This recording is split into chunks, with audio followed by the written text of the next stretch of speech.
Hello, everybody. Hello, friends. Hello. Hello. Why am I here? What's up? Now we just do this for like the next 2 hours, right? Yeah. This is a long introduction. Yeah, hello. Totally did not just watch some guy walk a tightrope. Nope. We did not do that. That'd be ridiculous. What are you talking about? What am I talking about? Exactly. You know, maybe just an example or whatever. But anyway, welcome.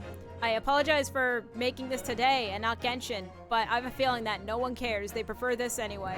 So we're just gonna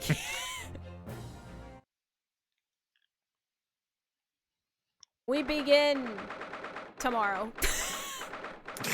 Stream's done, guys. That's stream. 23rd October, 8:52 a.m. The Old Bailey Defendant's Antechamber. Still, voice mod is not working, so please, voice mod, fix your stuff, please. Thank you very much. Ahem. I can't believe it's been 6 months since I was last allowed to work in court. And now here I am, back at the Old Bailey. Ah! Mr. Naruhodo! Good morning, Professor Herobrine. If I'm too loud, please tell me, because I don't know, like... You're fine. You're good. Okay. I don't understand! It doesn't make any sense!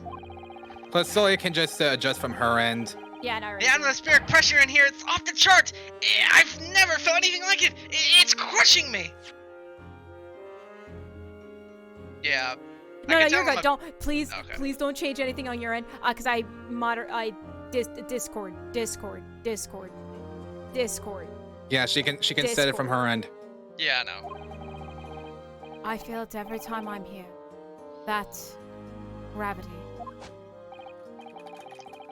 Well, this is Britain's highest court. But are you telling me it's fitted with some kind of device that can actually control air pressure?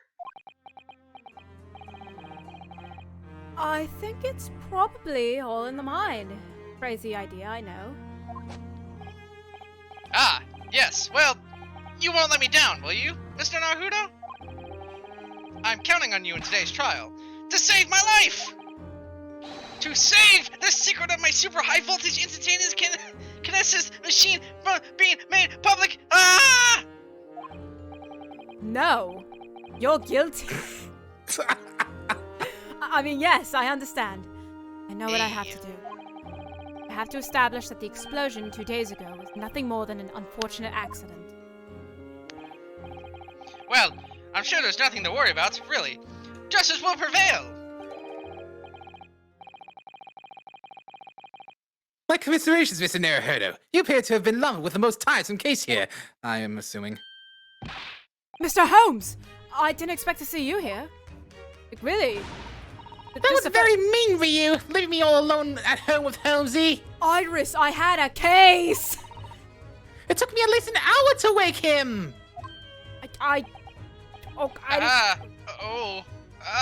Is it? Are you? Here, Sherlock Holmes! Her Sherlock Holmes? What? Indeed, sir, I am he, Sherlock Holmes. You know, I have a feel like, I don't know, that name, like, he just shouts it out, and even he's surprised, like, because he would probably have people calling him Sherlock Holmes, or maybe right Sherlock Holmes, but an alternative like that, he's like, that's new. Well done. Oh, I've heard all about your exploits, even while living in Germany. Ah, yes, Ron's magazine is on sale in Germany, too.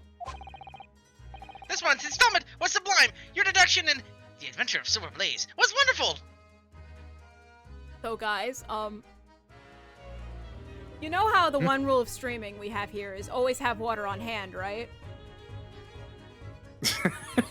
You didn't get it? I thought I had water. Turns out it was empty. God. It's fine, we can go, it's alright, don't worry about it. Ah, yes, a memorable case indeed. It concerned a snake, I seem to recall. No, that was a speckled band. Well, thank you for coming. I do actually appreciate that. I do appreciate your support. Wow, okay, thanks, game. I'm sorry to disappoint you, my dear fellow, but I'm afraid I can't stay. Of course. You know what? Why am I not surprised? I learned. I learned. Yeah. I have urgent business at Madame Tuspel's. You mean your waxwork job? No. The waxwork abduction, of course. Madame has engaged my services. Ah, so you're trying to get to the bottom of that ransom note, are you? The week's wages depend on it, as does the safe return of the waxwork, naturally. Alright, that's fair. As such, I intend to give it my undivided attention. Oh, well, never mind then. I understand. That's actually a reasonable excuse. Alright, that's fine. Of course, with my skills of observation and reasoning, resolving the matter will be as easy as proverbial pie. I shall return forthwith. I'm glad you would try. Forwards, until I close the case, I shall have no money to afford a pie of any description. Oh, you must absolutely give it your full attention, Holmesy. Iris, do we really not have anybody? Yeah, we don't. Oh, okay then. Quite, Iris, quite. But life is riddled with irony, you know. I'll be back very quickly. Okay. Whenever I give something my full attention, I have a quite insatiable desire for a pie. One of the universe's intractable mysteries, you might say. Oh, yes, quite. Definitely, absolutely. I totally understand. Is someone a little starstruck?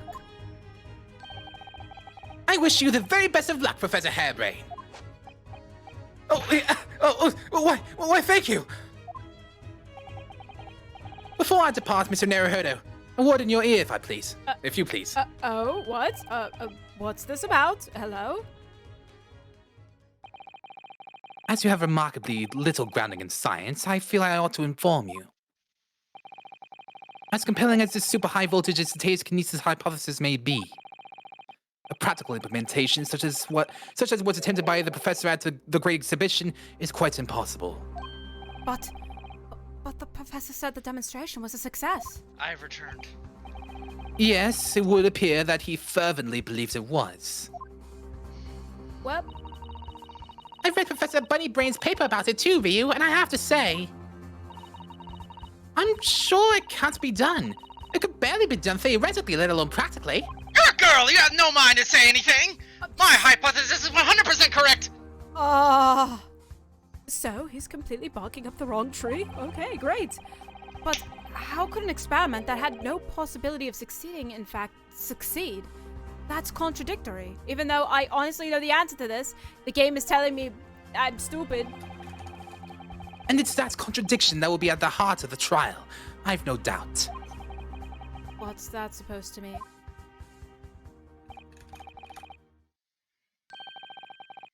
Now, I must hurry along. I wish you the best of luck, my dear fellow.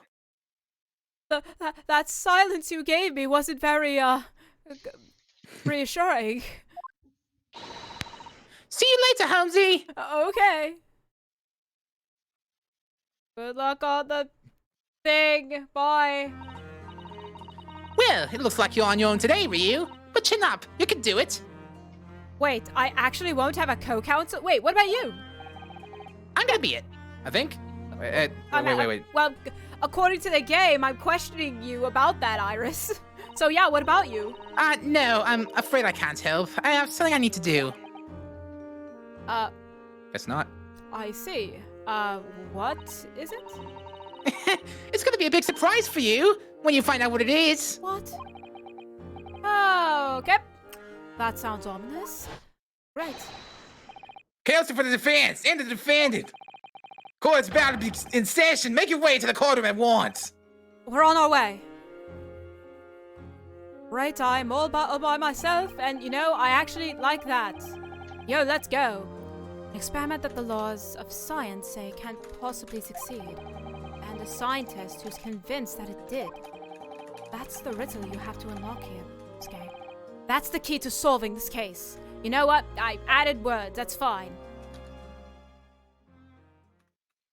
I could have sworn she did have some frames and animations for her at the council, but I don't think she actually does do anything. That was case 5, I think, of the first game.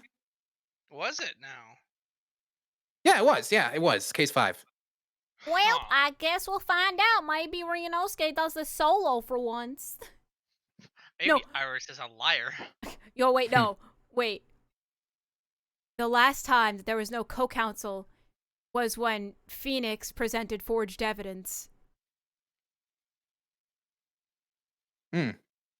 Oh. Well, guys, take one long look at the courtroom. We're about to be fired. 23rd October, 9:10 a.m. The Old Bailey courtroom.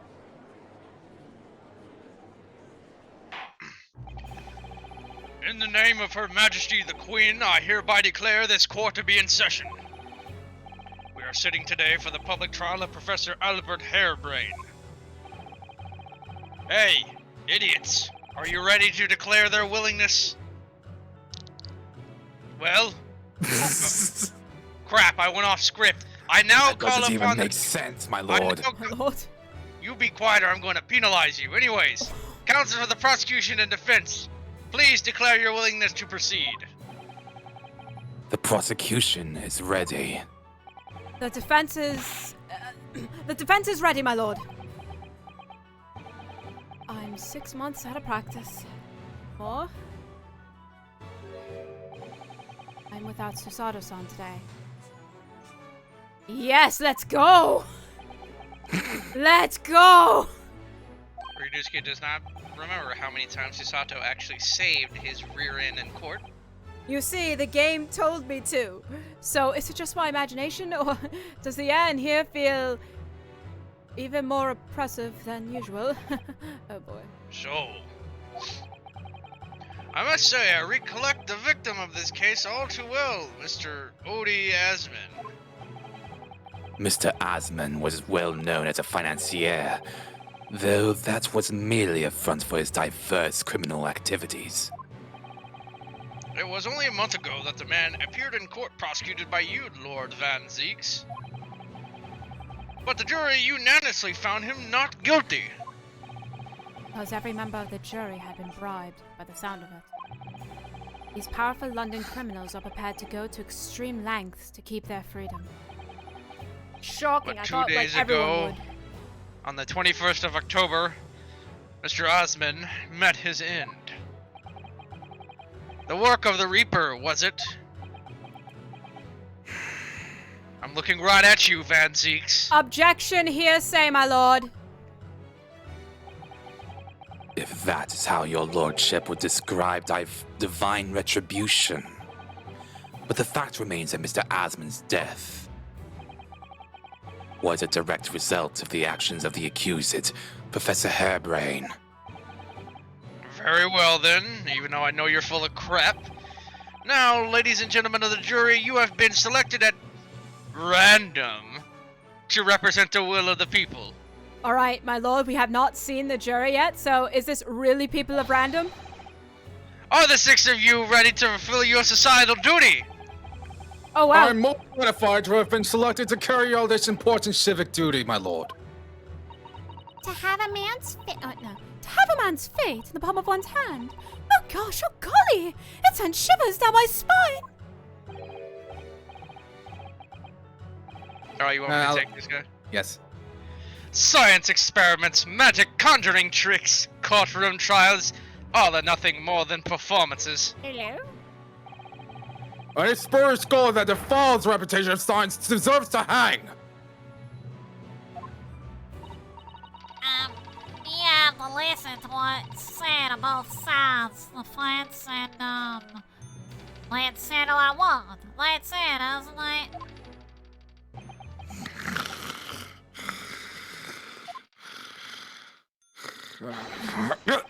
Wasn't like this in my day. I wasn't like this at all. Good lord, man, put the gun down! That's... The police killer Otomo look-alike. Again. He's as exhausted as ever, it seems. Now, as I'm sure you're all aware, the incident we're here to judge, sorry, very funny. The incident we're here to judge today tragically took place at the Great Exhibition shortly after its opening. Though the death toll could have been far worse, with the exception of the victim, no one was killed. Nevertheless, the dream of the science being exhibited rapidly turned into a nightmare for the spectators. A tragic turn of events. And as such, the eyes of all of London, no, of the whole world, will be on this trial. It is our duty to reach a swift and just conclusion, I feel. So, your opening statement, please, Lord Van Reaper Zeeks. At the heart of this incident is a technology never before demonstrated anywhere in the world. One of science's latest developments, I take it. The government is keen to capitalize on the Great Exhibition to improve Britain's technological advantage.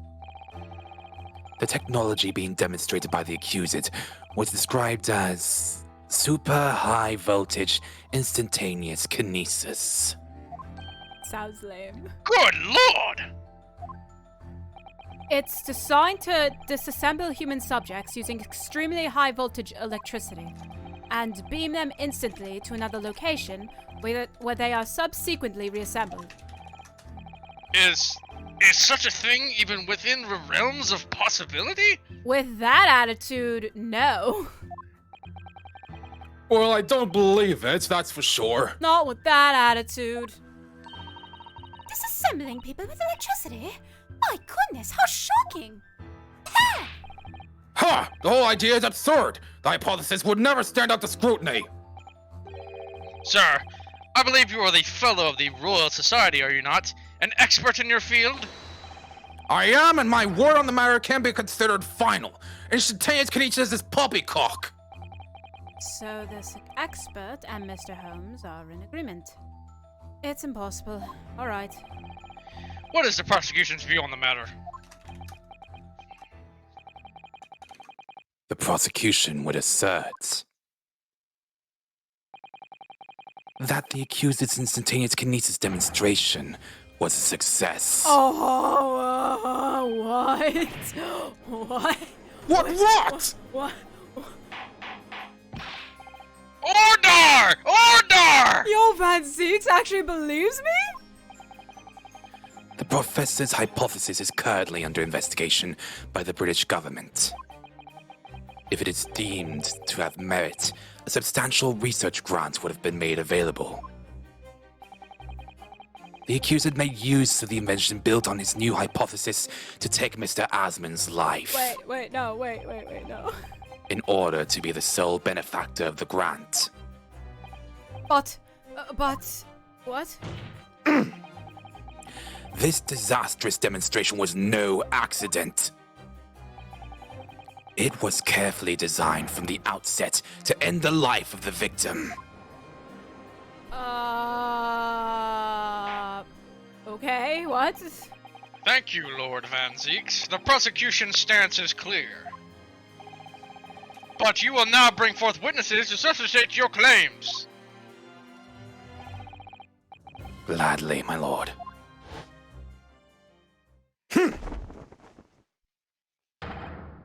Bailiff, show the first witnesses to the stand. And also grab his coat. And hang it up. Oh boy, I'm doing a I'll lot take of work Rickson. today. No, it's fine. I can do it. All right. Witnesses, state your names and occupations for the court. Yes, sir. Tobias Gretchen, Detective Inspector at Scotland Yard's Homicide Division. I was on duty at the demonstration on the day in question and in charge of the following investigation.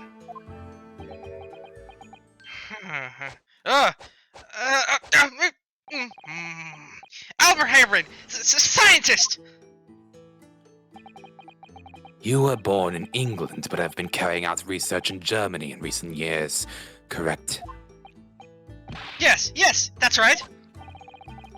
After graduating from university here in Britain, I went to work in Germany and made an amazing discovery, which is what brought me back. I had to demonstrate my incredible hypothesis at the Great Exhibition. What you demonstrated was incredible, alright. An incredible explosion. But the science was a success! The instantaneous kinesis worked! Everyone saw it! They must have done! Yes, there was a terrible accident, but the demonstration of my hypothesis was a success! Well, how much is undeniable, as shown in this photograph taken by the forensic investigation team. This was taken inside the Crystal Tower, I take it. The centerpiece of the exhibition, no less? That's right, my lord. Seems the victim rammed straight into it. Man. I see. Very well. Submit the photograph as evidence. The photograph of the victim has been entered into the court record. As the court heard, the victim of the incident was Mr. Odie Asman. There has been a number of allegations made against the man, but putting him aside for the time being, he was the man who financed the research for the experiment and the demonstration itself. I see. So to summarize the situation, the defendant is accused of taking the life of the man who funded his work. Would that be correct? Exactly. Why did I yawn? Literally when Reno was getting started speaking. It could have been at any okay? point. I'm okay, my lord. It's just, Gregson, I don't know. Fate happened. I don't know. But anyways. You want some chips? What kind of chips? Wake up, man! Alright, fine. Okay, sorry. Get on with it! Alright, but couldn't it be that the explosion was caused by some malfunction in the apparatus used for the demonstration? That's right! That must be it! My splendid machine! My poor, splendid machine! You saw it yesterday, didn't you? We can't even examine the wreckage thanks to the Special Dispensation for Scientific Equipment Act. Flamin' rules. What?! The wreckage?! The wreckage?!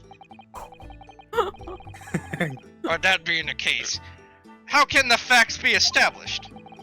How can it possibly be determined whether this was an accident or a deliberate and malicious act? Extremely simply, my lord. I beg your pardon? Isn't that right, witness? What? Sorry, what? Me? No, your neighbor. I don't know, sir. For sure. It was murder, plain and simple. Anyone could state that with a complete certainty. What? How could he possibly think that? He didn't even investigate Thank the you, body. Inspector. I think we had better proceed to formal testimony. You will explain to the court on what grounds you claim this experiment to have been a front for murder.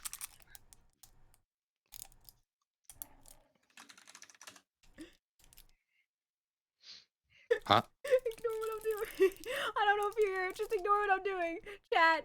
Or you guys. Are you eating? No. Sounds like they're eating chips. No, I'm not. There we go. Okay. Continue. Oh, it sounds like they were actually opening a wrapper with their teeth. No. No. I think I got them. No. A front A for front murder. for murder. A corpse that went crashing into the Crystal Tower had a broken neck. I heard, of course I went crashing through the Crystal Tower. Sorry, No. my throat.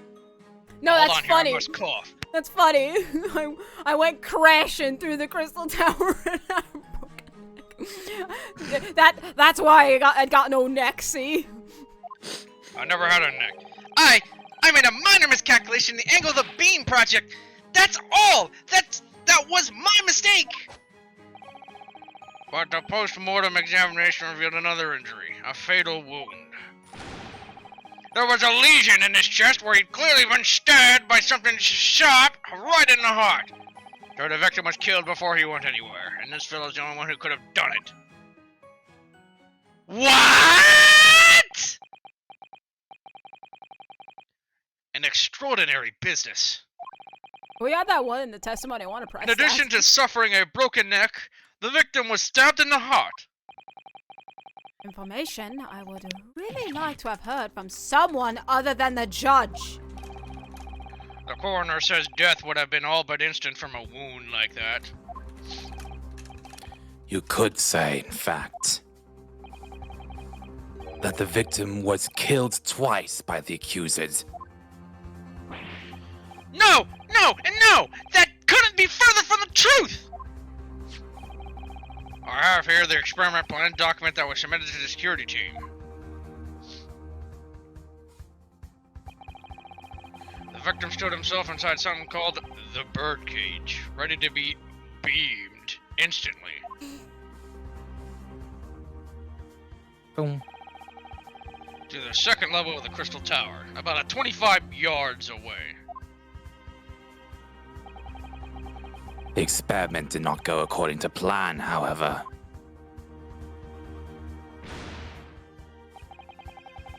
As the machine was put into operation, there was a large explosion. The blast caused the beam transmitter to point higher than intended. Accordingly, the kinesis resulted in the birdcage materializing in midair. Don't think I didn't hear that, Van Zeeks. They almost heard you laughing there. From where it subsequently fell, crashing through the glass of the Crystal Tower's large round window. But yes, I also heard My that too. word! One assumes the victim's death was broken upon impact with the tower, then. I'm so sorry! I didn't mean for any of this to happen! The machine was just too powerful! But honestly, really, I swear, it was just an accident! A terrible accident! I swear to God I didn't stab him! Unfortunately, that excuse cannot save you. No, not considering the sharp murder weapon that pierced the victim's heart, you idiot. Murder weapon? What are you saying? This is the autopsy report submitted by the coroner. The prosecution would like it entered into the court record. Your request is granted, counsel. The autopsy report has been entered into the court record.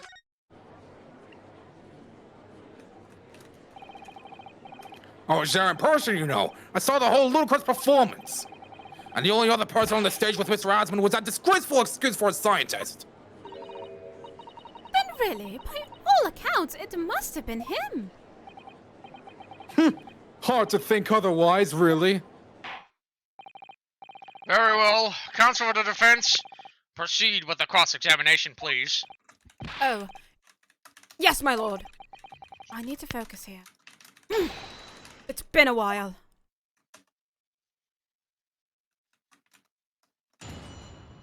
But it's a good thing there's no more tutorial. Let's go. Ahem. Hold it! So, Gregson, what do you mean when you said that you went crashing in the Crystal Tower with a broken neck? I'm not answering that. You know what? Okay, fair enough. So then, are you suggesting that's because he fell from a considerable height? Exactly. Which highlights something else about the whole rum business.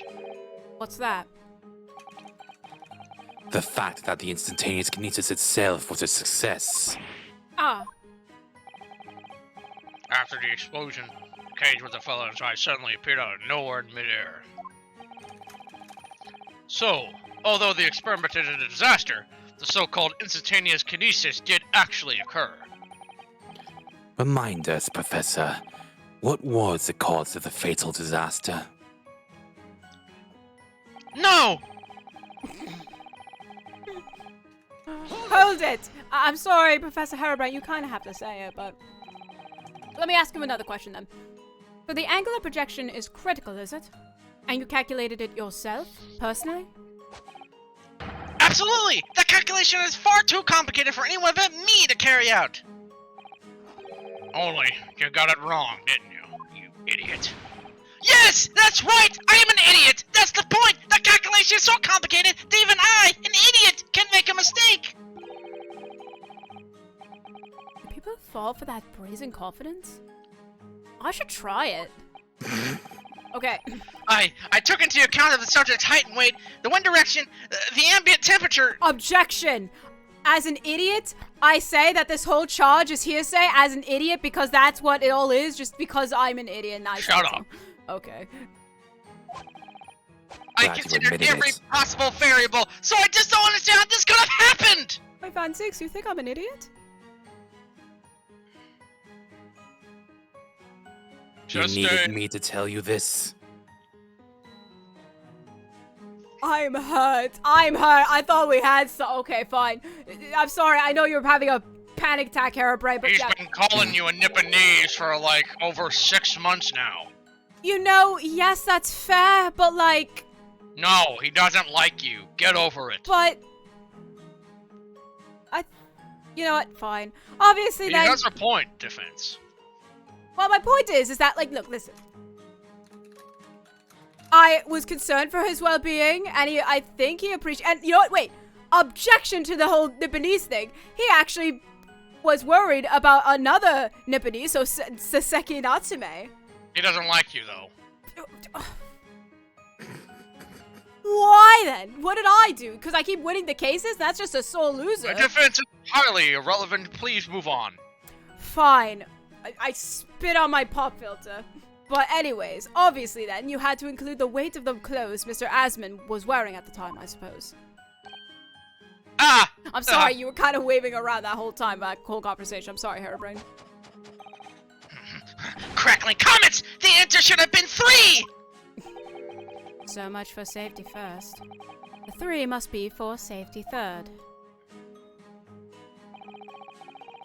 God, these chips are great. Hold What are it! you looking at? Another fatal injury, you say? That doesn't make any sense. I didn't think I'd have to spell this out, but here we go. You're an idiot. Just because there were 2 fatal wounds doesn't mean I'm saying the victim had 2 lives to lose, does it? Objection, I'm not an idiot. Look at you in your black clothing. You're an idiot. Alright, I'm only saying this because of what the other thing you said, not that I'm an don't idiot. care. 2 right. Obviously, at first, we thought the bloke had died due to his spine snapping in half as well. But you're saying that's not the case? You'll get your answer once I finish my fish and chips if you don't keep being an idiot every 3 seconds. Gregson, you have a literal black hole of fish and chips. I have not once seen you finish that. At least I have enough money to afford food. What does that have to do with anything? You just eat the same thing. How much is that? Like, what's the cheapest thing of Britain currency? I lived here for like, what, almost a year now? See, you're an idiot. Guinea. A guinea. It's probably a guinea. Penny. Oh, penny? Okay, they're just penny. Okay, thank you. Penny. Oh, that's a pence. Pence? It's either penny or pence. It's interchangeable. Alright, so you probably only spent like a pence on that, and that's why you have an infinite amount, or maybe you just some big recalibration of, you have infinite fish and chips. It doesn't matter if I have money, you'll make it a crime by stealing somewhere else's chips, because apparently, according to physics and psychology, that's not possible. It has to come from somewhere. Matter can't be You've destroyed. mistaken me for someone that cares. I didn't listen to a single word you said. I'm eating my food. You're not eating your food. Do it, eat It's your in food. my mouth. No, it's not, you're pointing it at me. I took a bite. With what? You're an idiot. But we all know that's a bottomless bag. The victim plummeted 30 feet into a glass tower. It would be reasonable to assume that as the cause of death. Fancies, you were about to laugh at me, don't. Right. That's what we all thought. But it was a red herring, wasn't it?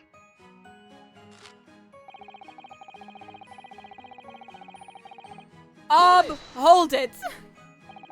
The defense knew nothing of this crucial information. The prosecution received its report from the forensic investigation team only this morning. That was the first we knew of it as well. I can only apologize for the impossibility of informing the defense. Sarcastic and insincere. Thanks. So, what was the nature of this sharp object?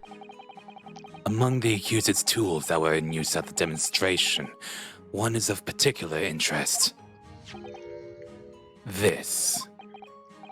Ah, yes, that would appear to be some kind of screwdriver, wouldn't it? God. Ah! There he is! My trusty little companion, Andrew! Andrew. Of course, sure. Ha ha! Do you know each other already? He's like one of my dear friends! Like all my tools! Stop staring at me. Stop staring at me. Please. Stop looking between me and him!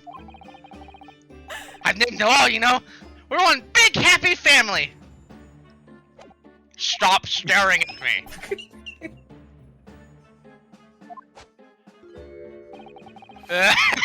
Andrew is my flathead screwdriver, of course! His brother Michael is a crosshead! Good God.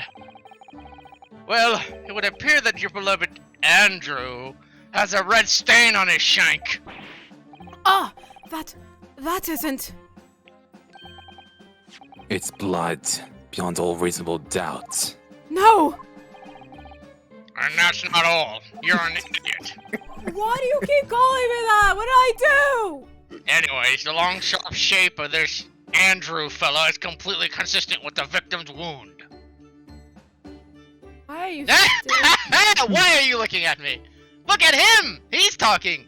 Not me! He just finished talking. Why are you still I do moving? not care. Please look at him! I am quite going mad over here. Please ignore me. You know, okay, that's fair. What?! Order! Order!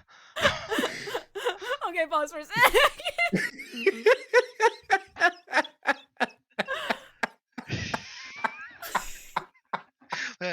Man, that's like maybe like 4 or 5 That was clips the one worth- thing that broke her. That's like maybe 4 or 5 clips worth of entertainment there in that like 3 minutes of stream time. I think what got me the most was the fact, like, we just did the thing, like, I'm a mad scientist. Oh, understandable. And goes in, press it. What? Like, he just figured out, wait, I'm a mad scientist? What? That's crazy. Oh, man, it's good. All right. The court will enter this friend of the defendant as evidence. The screwdriver has been entered into the court record. So one of Professor Harrowbrain's tools is the murder weapon? Great. Absolutely great. Okay.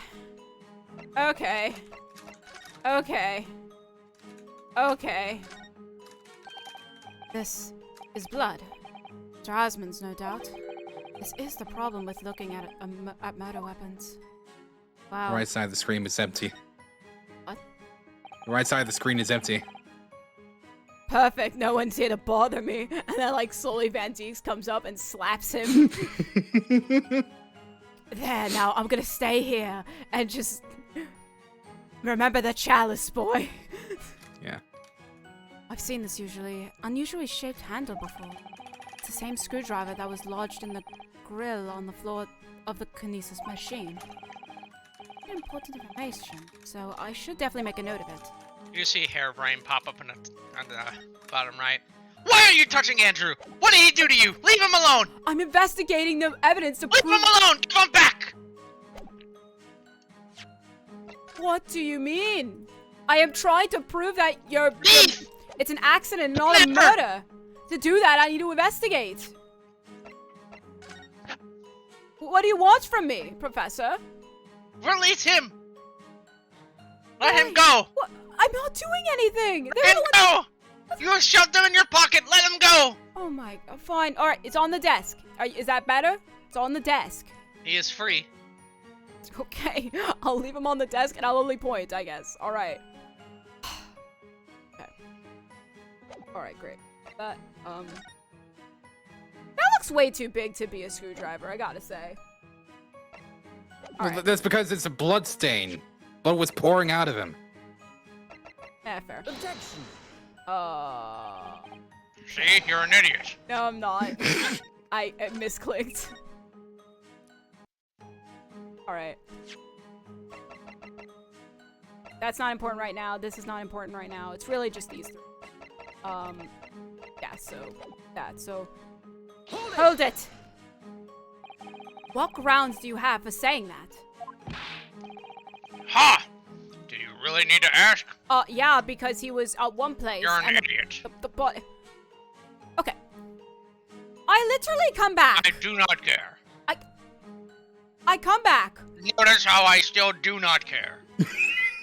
I'm sitting here with the look on my face of not caring. Fine, I'll just... Why are you staring at him? Well, apparently you don't want me to stare at you. So make I up your don't. mind, sir. Stop staring at him. So who do I stare at? That's not my problem. So it's either gonna be you or him. Pick. Stop staring at me and him. I can't stare at... It's either you or him. Pick one. He's too depressed. Leave him alone. Alright, then I'm staring at you. Stop staring at me. Then I'm staring at him. You're a bully. I'm the bully. I'm the bully. Alright. See? Continue. There were only two people on that public experimentation stage in front of the whole crowd. The victim, Mr. Odie Osman, and the accused, Professor Hairbrain. And we know for certain that before the experiment, the victim was alive. That's right! I saw him with my own eyes! Furthermore, following the explosion and kinesis, nobody went anywhere near the body. But do we actually know that? In other words, only someone else on stage with the victim could have possibly done it. Huh? What? Huh? What? Stop! Excuse me! Professor Hairbrain, do you have some information that may be relevant here? Please, I need something. No! I will touch Andrew if you don't answer me. Nah!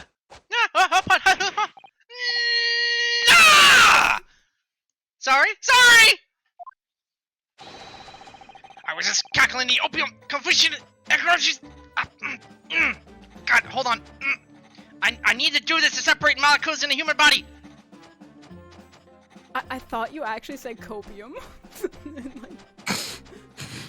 That does not exist yet. Maybe in 5 years. And the witness stand is the best place for that? Hello? It seemed as though you might have something to say about Inspector Gregson's last remark. Like anything? Yes! Yes, that's right, of course! He just said that nobody else could have done it, didn't he? Yeah, that's right. Who else could have stabbed the victim, eh? You! I don't know! But... There's no way I could possibly have stabbed Mr. Asman, as you say. Explain, please! Professor, please! Explain! Of course, this cold-hearted policeman may not be aware, I suppose. But humans are warm-blooded mammals with blood running continuously through their veins! What are you talking about? I had heard, concerning I am one, then surely you see! If I didn't plunge something the size of Andrew into the man's chest, the whole stage would have been a bloodbath! No, a blood-swimming pool! Ah. But thousands of Londoners were watching me at the time! And yet, not one of them claims to have seen a swimming pool of blood! You know... Guys... Like, all of you... That's a good point, as in... He was being watched by thousands of people. Shut up. And I don't think any of them saw him stab someone. You're jumping the gun. I don't think I am. You could ask literally anybody that. Juror number 4. Did you see him How stab? much you want to bet that the next dialogue you suggest is going to, like, ruin this entire sentence? Do it. Guaranteed. Well, no, I suppose not. Well, no. It's there, so. You see? Not one! True, I didn't see anything like that. Bam! Look at that guy. So. Well done, Professor. That was a great counter-argument. Now, Vanzeeks, don't say a thing. Awesome, he didn't. Order! Order!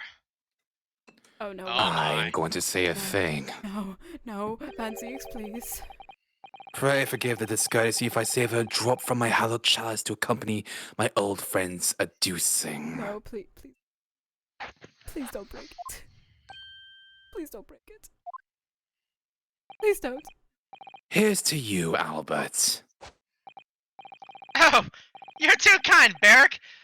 But I'm really not a patch on you. No, you're not. No? Oh, no. You've neglected to mention one crucial possibility. I have? A particular situation in which very little bleeding would result from a stab wound. You know, I think I know where he's going with this, and I can disprove that. Oh, of course. Inspector, enlighten the court, please. Yes, sir! Where are they going with this? All I know is that I'm gonna get scolded for... Very well. breaking the You will amend your formal testimony now, Inspector Gregson. The weapon that victim stabbed must have been left in his body while he was beamed through the air. The chalice, no, I named him Charlie the First. There are many Charlies that are Objection! going to die here. You say that while the weapon remains in the body, there's very little bleeding. Is that unequivocal? Unequivocal. Unequivocal. Look, there is no blood in the experimentation stage, even though that's where the fellow was stabbed. The only explanation for that is if the screwdriver was still in his body, stopping any heavy bleeding. It's common medical knowledge, my learned friend, even on your side of the world. I hope. I'm about to end these people's whole career. Crap. Yes, but about this screwdriver, the thing is, we actually saw it at the scene ourselves, on the experimentation stage. What? Got him. It was on the stage by the wreckage of the Prove it. machine. He's Gregson. got no proof. Gregson. I You're didn't see anything. Gregson. I didn't see anything. You're a witness to it. You saw it too. No. We gave it to you. Proof? Iris as a witness as well. No, that's a child. Gina's also a witness as well. Who? Your inspector in crime. Who? I don't know her. You're Alright, fine. I'm sure there's cameras or something. I don't know. That's like 3 people that could attest to that, so yeah. Oh. Anyways, it was on the floor by the wreckage of the machine, poking through a metal grill. I went to pick it up, but the detective here stopped me. Isn't that right, Inspector Gregson? Touch anything and I'll kill you before they string me up for- well, now that you come to mention it, yes. Inspector, are we to understand that you permitted the defense counsel to investigate? What's wrong with me investigating? I need to know the stuff too, to make You're it gonna get me fired, counsel. It was your fault! That you contravened the Special Dispensation for Scientific Equipment Act. Eh? No! Not at all! I wouldn't do that! I just let him look! Nothing more! I was very clear he wasn't to touch a thing! Yes, that's true. The screwdriver was in plain sight, on the stage. We didn't touch a thing. I have eyes, guys! We have eyes! But it shouldn't have been. Should it? This idiot's gonna get me fired. What are you getting at? If this tool had still been in the victim's body when the victim was beamed away by the machine, then it shouldn't have still been on the stage. Ah! That's right. It should have been beamed across the crystal tower along with Mr. Asmund, and been found still lodged in the victim's chest. Ah! Order! Order! How do you explain this, Inspector? Crap. It looks as though everything that the victim had on his person moved with him when he was beamed. If the screwdriver... What was that? Van Zieks. I apologize. Van Zieks. What are you holding in your hand? My wine. That's not... That looks like a very nice technological science device. May I see it? No. No! Okay. As I was saying, if the screwdriver was still in his chest when the instantaneous kinesis occurred, obviously that should have been beamed to the destination as well. You! Oh, you idiot! This is I am not... Shush, I just ruined your whole career. This is a strange situation. Even though people are saying that this instantaneous kinesis is a scientific impossibility, we're still basing arguments on the assumption that it did actually take place. Alright, time to tighten the screws here. My lord, if the prosecution is unable to explain this inconsistency in its argument, we can only conclude that the testimony... Move there! Ah! Ah! You can't talk. Idiot. We can only conclude that the testimony given in support cannot be relied upon. Take it, Van Zieks. Well, Van Zieks is stumped. Let's go! Shut up.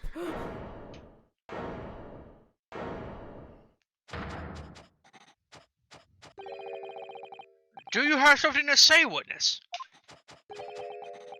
Yes, I knew it.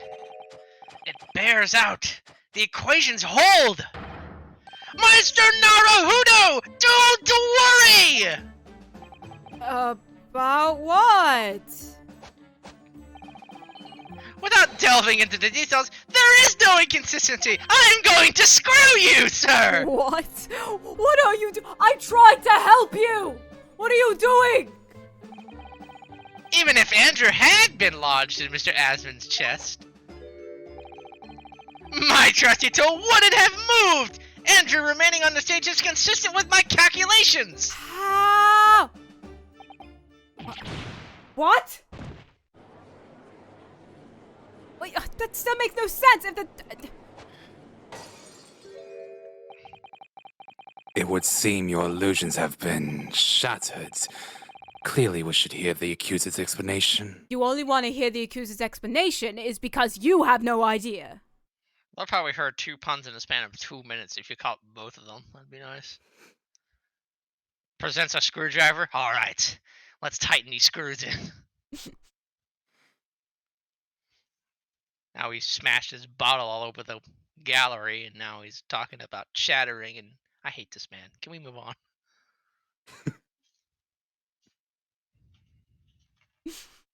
No, we're just gonna let it stay here and let you suffer your awkwardness. Hey, I'm not gonna suffer. I'm just gonna eat. Alright. Oh, crap. Or should I say, this brilliant scientist's explanation? Just when I'd found an inconsistency in the prosecution's argument. Scientists. Scientists. Very well. The Scientists. defendant will testify again. Scientists! Provide us with the scientific explanation as to why the inconsistency asserted by the defense fails to hold. In the name of Apollo Justice, I will, my lord! Scientists! Please stop yelling at me. I'm yelling in my thoughts. How can you read my thoughts? You just screamed it out to the entire court. Anyways, the inconsistency explained. I read that. Ah. To be clear, I'm still at the stage of gathering data in my research. I pressed the Windows key. My hypothesis states that the kinesis cannot transport metal, though. Hence, the metal weapon would have stayed put. In other words, you were screwed, my friend! Mr. Aspen was the patron of my research. Without him, my work wouldn't have been possible. Now I have a duty to protect the incredible machine that we built together. Okay, you know what? You know what? You're an idiot. No, shush. Okay, let's assume that this is correct and that metal can be transported through the machine. Maybe the man was wearing a buckle and technically that should have stayed, but whatever. If that's the case, then over 1,000 people should have been able to see the scientist get his screwdriver and yeet that thing in his in the victim's chest before it exploded. No, I think you're an idiot. Guys, it's common sense. It's literally common sense. Hey, I think he's jumping the gun. Ha, you fool. There's iron in the human body, so therefore the body shouldn't have moved. Wouldn't the iron be the blood? That's Yes. true. So the body would move, but it would just drain said body of all blood, killing them instantly. Well, but the problem. Well, either that or it would transport the body, but without the iron. In which case, you'd still die instantly. I mean, that's what I just said. But the thing Well, is, you said the blood itself would be left behind, not the iron in the blood. Well, I mean, wouldn't the body just regenerate said iron in the blood? If all of it is gone, like, hang on. Science sucks. I don't like to talk about this. Can we move on? wait, but no, hear me out now. So, if iron You're an was idiot. shush, if iron was transported to that, it was stayed, and the rest of the body went, then that iron should have stayed on the stage. It just doesn't disappear. Iron is a major component of hemoglobin, a type of protein in red blood cells that carries oxygen from your lungs to all the parts in your body. So in other words, without iron, you literally can't use oxygen and you'll die. He's like, someone gets transferred to, I've been transferred, dies. You know, Like, that's essentially what would happen. you know, and even that, it's like this whole thing with the if Harebrain was right saying like, oh yeah, you can't transport metal. Herobrine. You can't transport metal. So you kind of just willingly murdered someone because you know that the body has iron in it. And if you were to teleport that, then metal, aka the iron in the body, would leave when you transport someone. You're a murderer. All Will right. that knowledge of the body have been known about this time? Well, yeah, I'd imagine so. Anyway. Fancies, do you have anything to say about this? Ellipsis. No? Okay. My lord? Ellipsis. Alright. So, the thrust of your testimony, Professor, is... That based upon his hypothesis, metal objects cannot be moved by this method of instantaneous kinesis. Premeditated murder has been proven. My client is guilty, Your Honor. In other words... In other words, since the screwdriver is made of metal, even if it remained lodged in the victim's chest, its subsequent discovery on the stage, despite the victim being found elsewhere, is not an inconsistency. And therefore... The fact that Van Zieks instantly knows this. And therefore, Professor Albert Harebrain is an idiot. You know what? We could both agree on He's that. an idiot. Yeah, no, yeah, he's an My great husband is old, you see!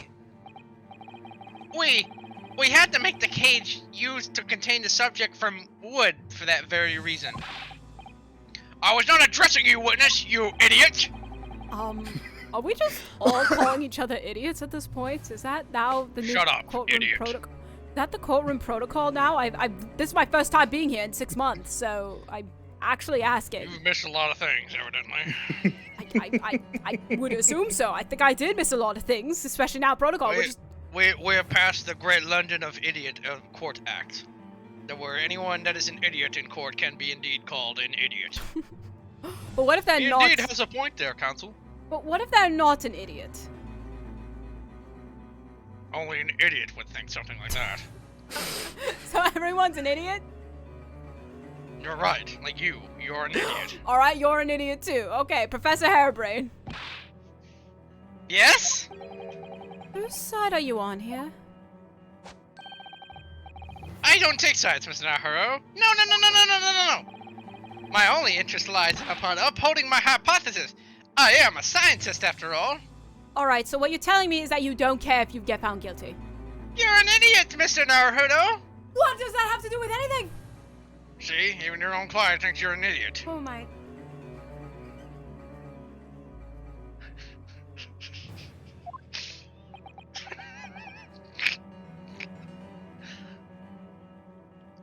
See, he's not even talking. I'm just trying to find, with my limited English knowledge, a word that could summarize this whole thing. See, he's an idiot. Yes, indeed, I just now discovered that he is indeed an idiot. You know, I'm starting to side with him, counsel. You are indeed acting like an idiot. What? Wait, I don't know which Joe that was, but like, listen, don't just vote that he's guilty because of that I'm an idiot. I'm not. Okay. Members of the jury, it is time. No, my lord, no. My lord, no. No. Is he working for us or against us? It's very hard to tell. Why am I saying us? Let's see how you cross-examine this testimony, my Nipponese friend. Thank you for not calling me Yes, an idiot. fire away, Mr. Naruto. Okay, fine. I'll just shoot it down. Like everything it is. Hold it! And yet your retort to my argument wasn't lacking in confidence in any way. No scientist can find the truth without first finding self-belief. Those were the words of a certain scientist I hold in the very highest esteem. But you realize that disproving my argument puts you in a very precarious position, don't you? No scientist should strive to protect himself more than he strives to protect the truth. More words of the same great scientist, you know. Words that are causing me a lot of trouble. Who is the scientist? I'm afraid I couldn't tell you, Mr. Naruto. But as soon as I remember the magnificent genius's name, you'll be the first to know! It might be worth keeping the names of your idols to mind. You're wasting your breath, my learned friend. This scatterbrain even forgets my name at times. Who are you? Case in point. What an idiot. I'm so sorry, Van Zieks. I'm actually sorry. So, though Van Zieks really did have a friend once, but I didn't.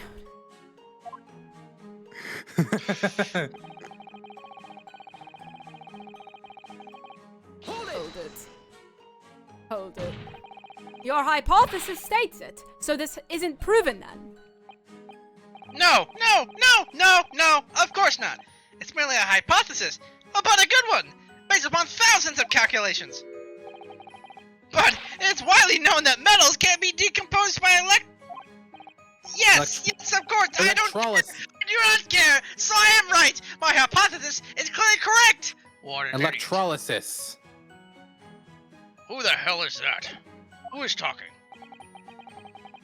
What is it about incriminating himself that makes this man so happy? It's the whole reason that the birdcage is made of wood, you see. Sorry, the birdcage? Yes, that's why I call the sea a Tulsa cage in which Mr. Aspen was placed in for the kinesis. What? Is he up to? Hey, that's a scientific name for what is it? Yeah, it is. Cypress.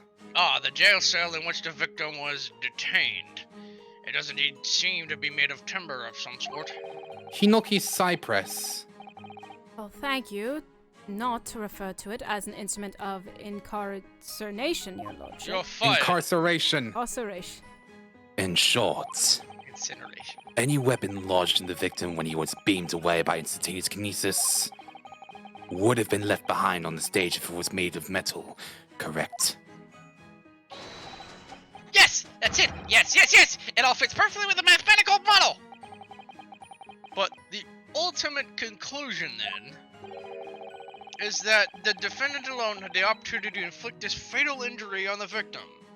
Is it not? But the fact that literally while thousands of Londoners were watching him, he did not just stab him. Counsel, you're an idiot. How am I an idiot when I'm literally telling you logical You arguments? You're an idiot. You can You're ask an idiot! juror number 4, did you see the defendant stab the victim with a screwdriver on the stage? Well, I don't remember it. But did you see it? I think it left his mind. He saw it, though. Don't twist his words. I'm asking juror number 4, not you. I just said I do not remember it. You do not, so no, you did not see that.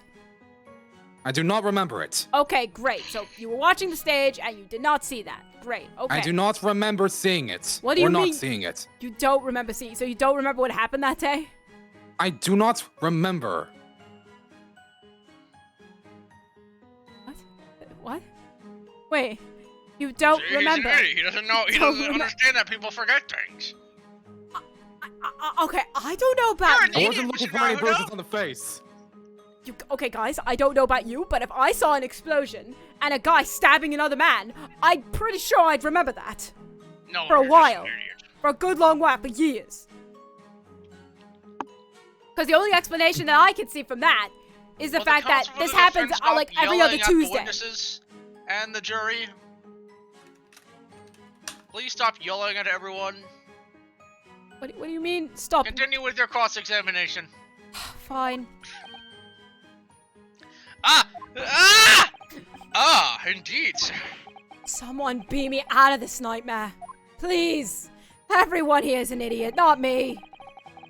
Says the idiot. Hold it! You seem to be pleased by that. Yes! Another example of a hypothesis holding true. But I sense some sarcasm, Mr. Naruto. Are you not pleased? No. I knew it. At the end of the day, I'm the one responsible for Mr. Asman losing his life. The advancement of science is no excuse! I know that! No, you're quite right. Tell the court, did you have a close relationship with Mr. Asman? Oh, well, no, not really. I mean, I'd only met him 2 or 3 times. We only ever discussed my hypothesis, and the project, and the research grant, of course. I have a bald spot! Hold it. You indeed do, actually. How did you come to know Mr. Asman in the first place? I spoke with him!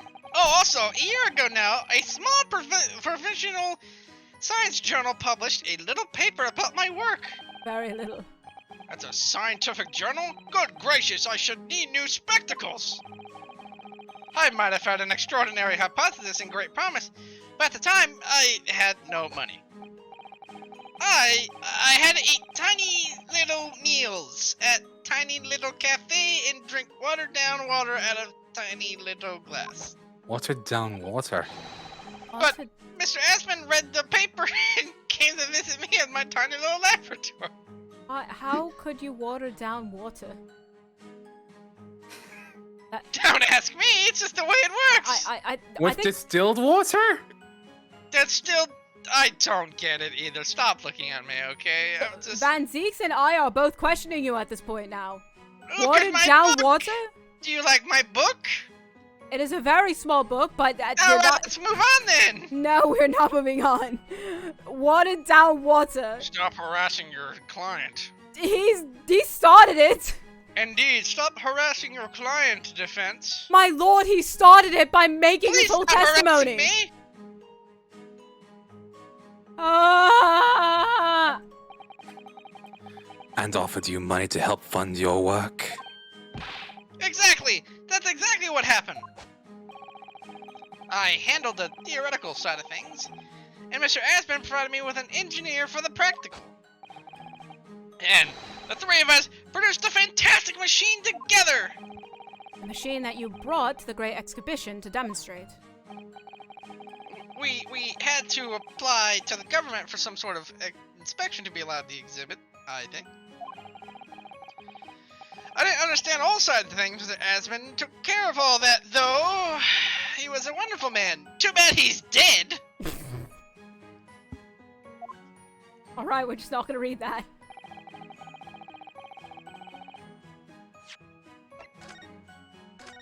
Let me see what I have for a second. I need to see what I have. I feel I have to press everything, but like... Okay, that's...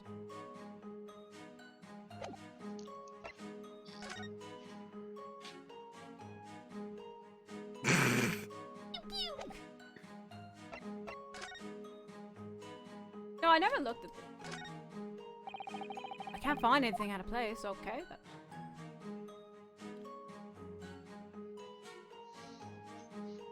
Game, You have a thing there. Right there on the end. Ah, there's some sort of lever here.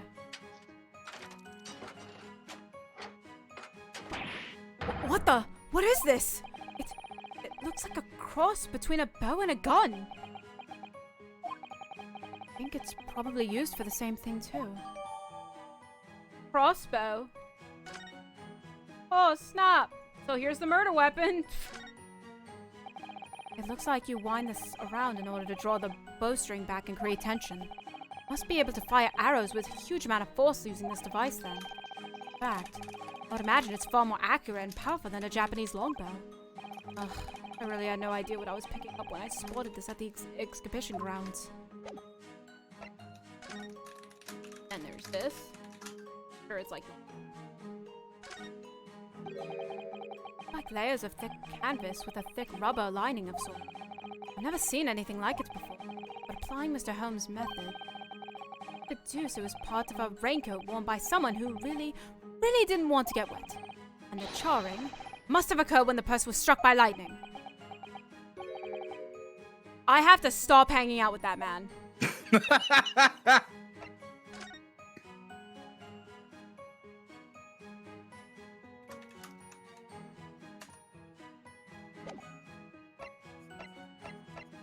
Okay. What am I doing? What am I doing? Yeah. Hold You it. missed one Oh, I did? Whoop. piece of evidence, yeah. When you know what? There's that. There's the autopsy. Screwdriver. Obviously. You missed a photo. Idiot.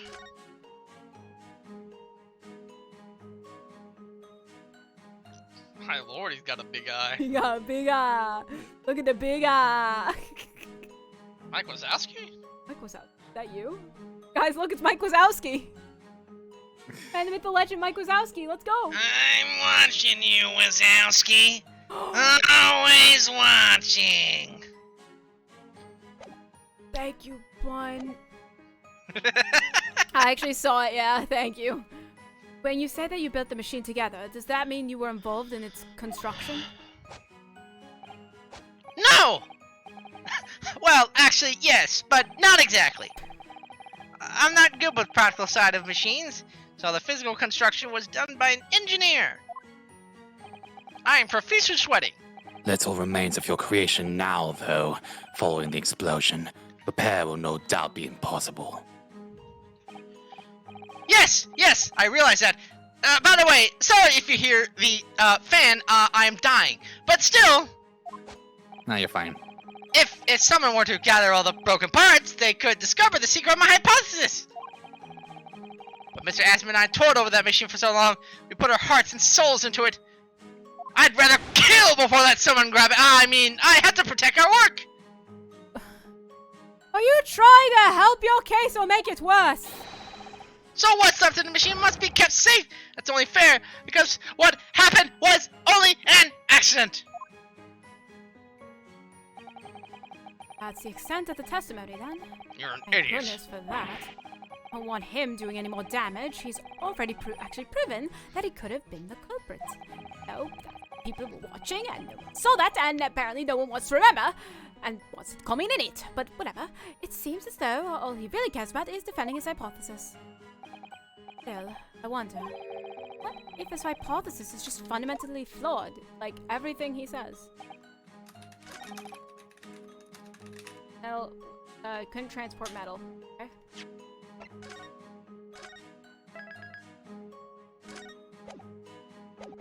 Because I'm not confident.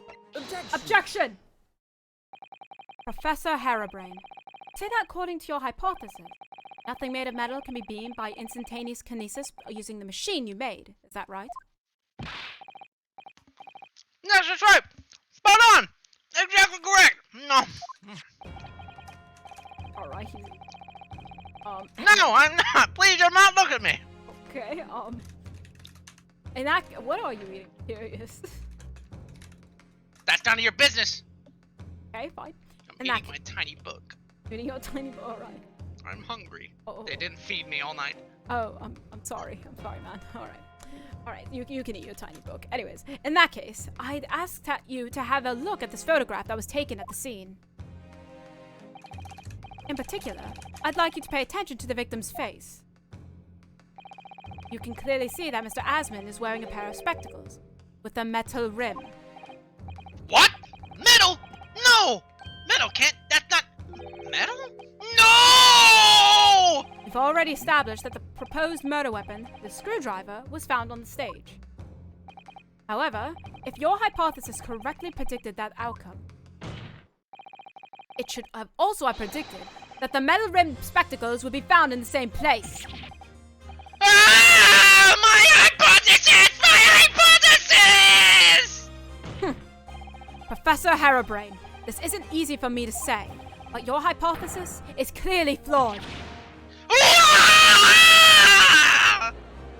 Man, you yell at me when I blow your eardrums out. Order! Order! Order! My God!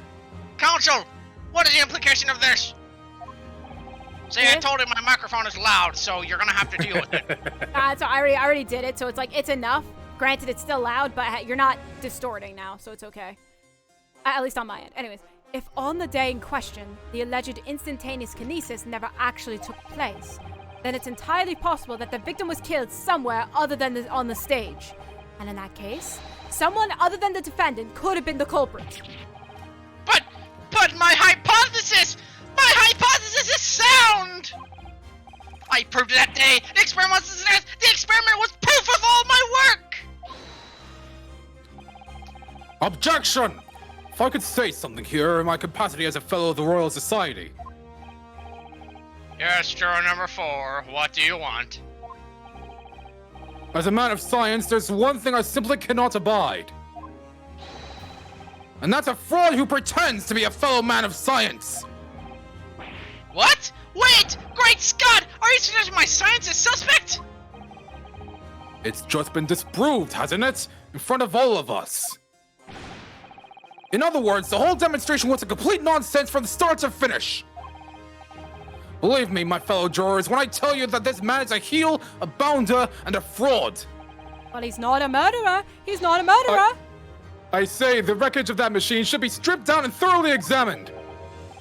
No! Never! The machine is the essence of my entire hypothesis! It's protected by the Special Dispensation for Scientific Equipment Act! Don't touch it! What the devil is that blasted act all about, eh? Who made up such a daft rule? I don't like the way this seems to be going. What's the best way for me to help the professor? Just wait and see. He don't deserve it. He don't deserve it. Yeah, do it. Do it. You don't deserve it. Maybe I should watch and wait for the time being. But this is fun. My feeling is that the machine requires a thorough examination. But what about the special dispensation that's been mentioned? Oh gosh, this is all too much. If it's determined that the machine itself was a murder weapon, I think you'll find that act won't apply. Of course it was a murder weapon. Anyone can see that as plain as day. So we're all in agreement, are we? That the machine should be stripped. If I don't do something, they'll... Objection! Alright, it was funny for the time being, but it's not. Professor Harebrain has yet to perfect his invention. That would seem to be the case, yes? But even so... Even so, what? Going to such trouble and expense to create a fake machine to display in public, he would have absolutely no reason to do such a thing. Objection! He had an obvious reason to do exactly that. Didn't? For the research grant money. Why? If the government was foolish enough to have deemed this man's ridiculous notion plausible, he and his conspirators would have received a handsome sum indeed.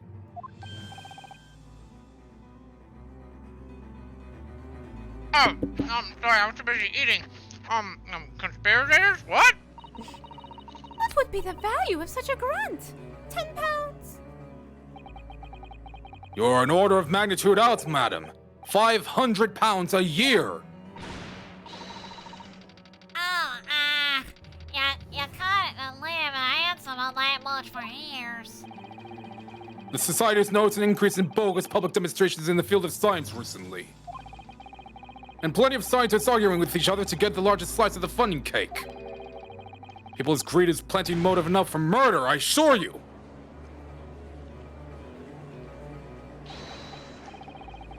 No! I haven't deceived anyone, least of all the government! My hypothesis is sound! The science is sound! Please, you must believe me! Objection! No matter how unbelievable this hypothesis may seem to you, ladies and gentlemen, the fact remains that the victim was transported instantly to the Crystal Tower. Actually defending him. No, he's not. Which means that the experiment was a success. Which I disproved. It's kind of like a backwards compliment he's doing. Ah! Barrack! And therefore, the only person who could possibly have committed this murder is the accused. Alright, then you answer me the thing that I literally have said. If it was the murder, the screwdriver would have been with the body. Are we gonna ignore that? That you were stumped with that? Yes. Barrack. Where's this heading? I have no... My lord, if I may. Everyone has short-term memory, Lord. Yes, Lord Van Zeeks, what do you want? The prosecution would like to summon new witnesses to the stand. New witnesses? What would the nature of their involvement? They were spectators of the demonstration at the exhibition, who were occupying special seats. Eyewitnesses? Finally! Very well. The court grants the prosecution's request. I should very much like to hear from eyewitnesses to the incident. The prosecution's stance is clear. This experiment was no pastiche. The accused killed the financier victim there on the public stage before the very eyes of the spectators. Now, my learned friend. Oh, yes? It's time for you to make your own stance clear. There's clearly a flaw in the professor's hypothesis. I can definitely see that. Where does that leave me?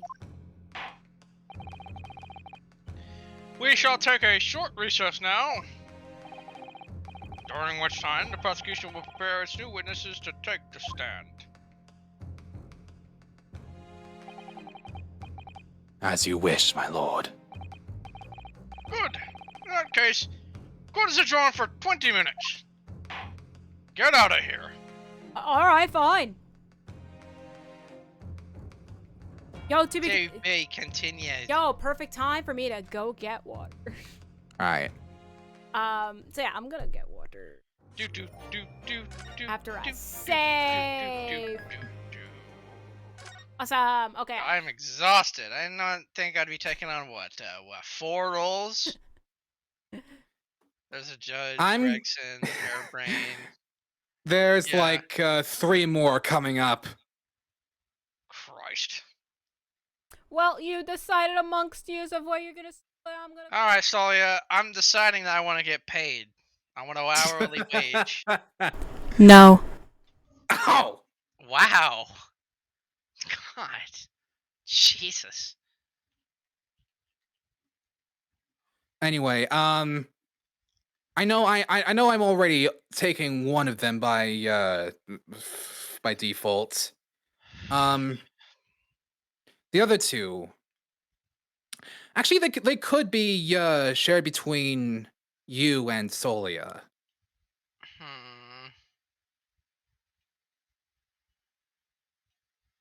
Because one of them is the kid. I'm already going very high tier on Hairbrain already. I do not need another intense role.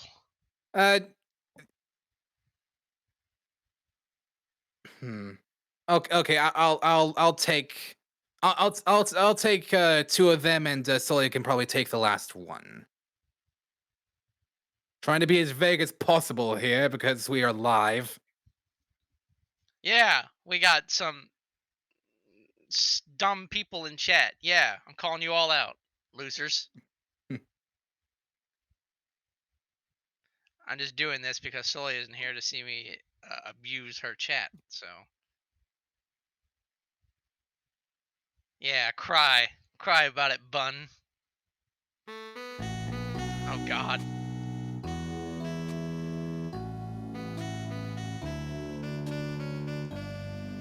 I like how I came back immediately to the song starting. Are they working as an internship then? Oh. Yeah. I'm gonna tell on you. All right, Bun. Happened. What did they do? What did they do, Bun? Nothing. You shut up. You shut your mouth. You shut your mouth. What did he do, Bun? Don't feel frightened. You can tell me. Anyway, I was hoping to have Mega and or Danny here at least for these next few witnesses, but oh well. The ripest rip.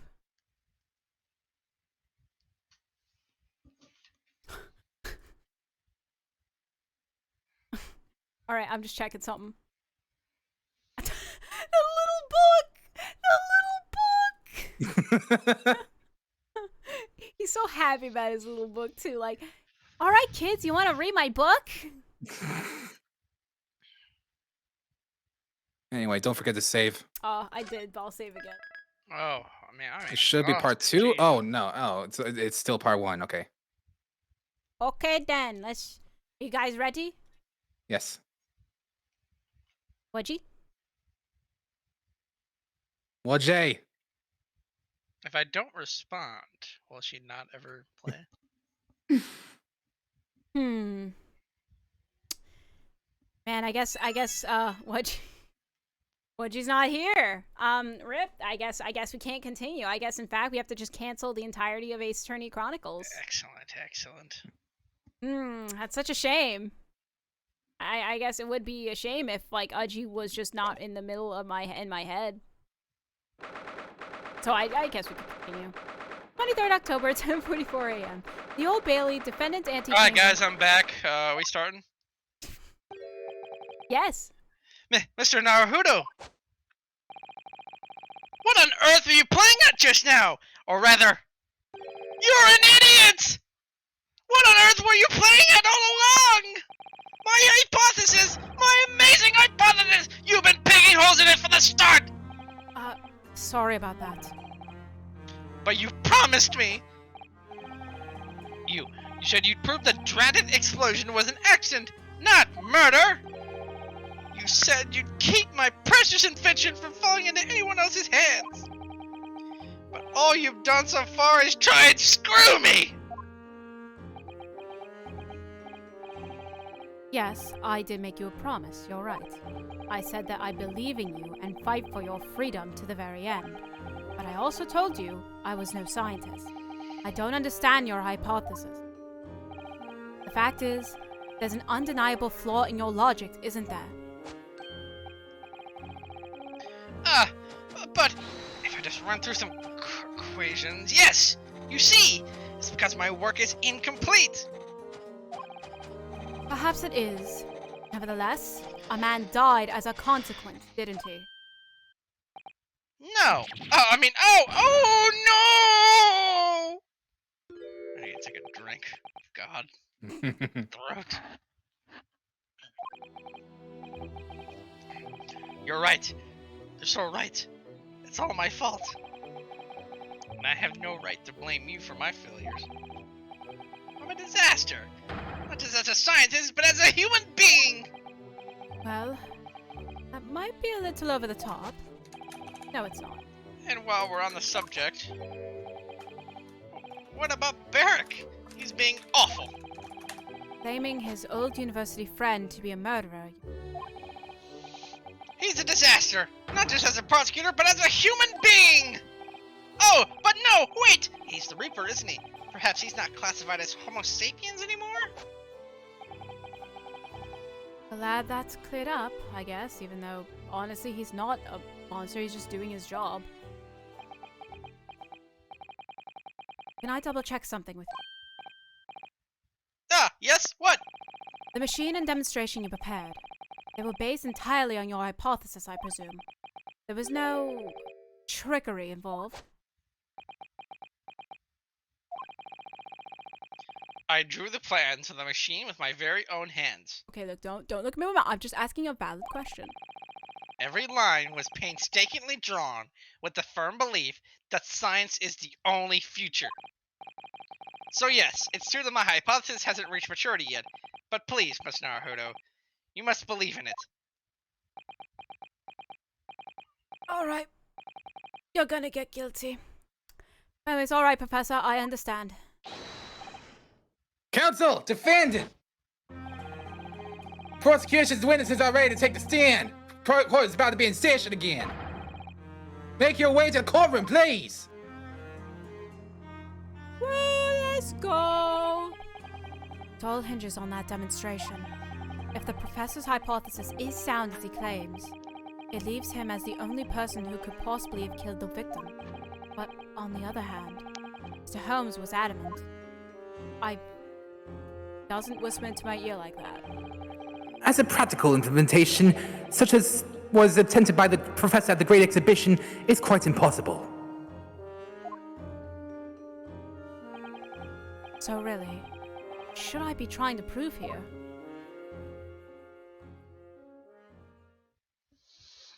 I don't have a co-counsel to help, and that's fine. I didn't notice that his name tag, Hairbrain's name tag, is literally the flag of the old German Empire. Yep. Which is a pretty cool touch, if no one knew that. Nice. 23rd October, 11 a.m., the Old Bailey courtroom. In the name of Sorry, hold on here, wrong voice. In the name of Her Majesty the Queen, I hereby reconvene the proceedings of this court. Counsels for the defense and prosecution, are you ready for the new witnesses to testify? The prosecution is ready, my lord. As is the defense, my lord. So, Reaper. My name is Lord Van Zeeks. I believe these next witnesses saw the demonstration on the day in question with their own eyes, Reaper. Indeed they did. And as luck would have it, one of them is a police detective. So the testimony we're about to hear can be considered highly reliable. Question, is this Inspector Gregson? No. Perfect. A detective of all people. The prosecution's stance remains unchanged. Though it ended in tragedy, the demonstration on the day in question was scientifically sound.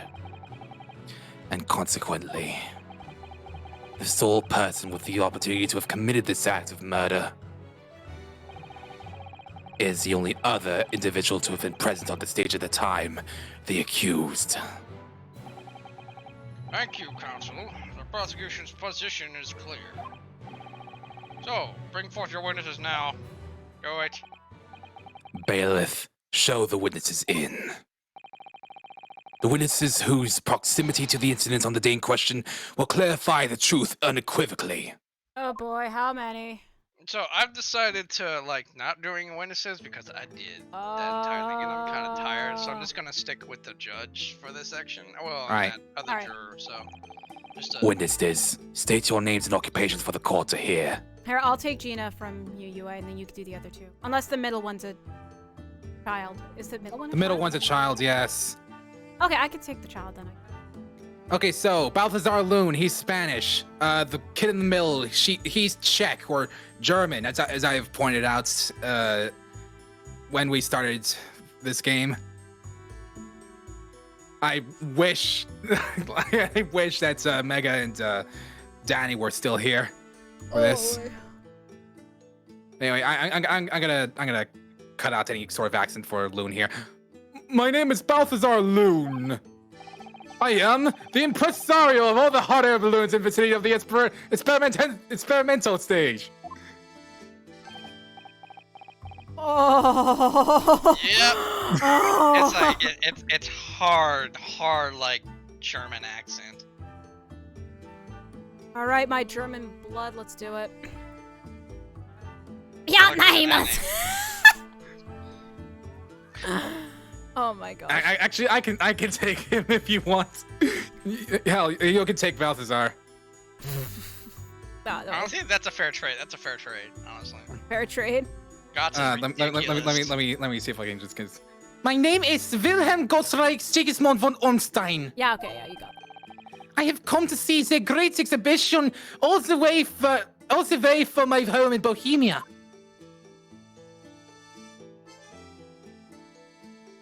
Aw. I'm very rich. Inspector Gina Lestrade, Scotland Yard.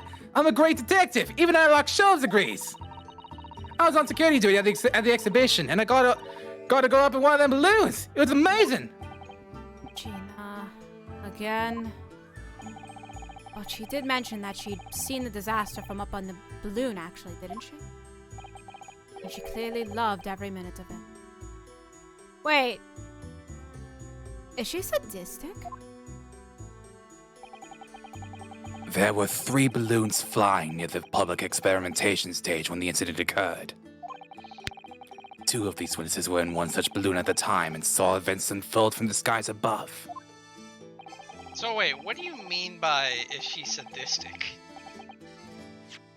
Because not- said she did mention that she'd seen the disaster from up in the balloon, and she clearly loved every minute of it. Oh. Well, Ah. it's Gina. Yeah. She's a purveyor of chaos. Yeah. Hence.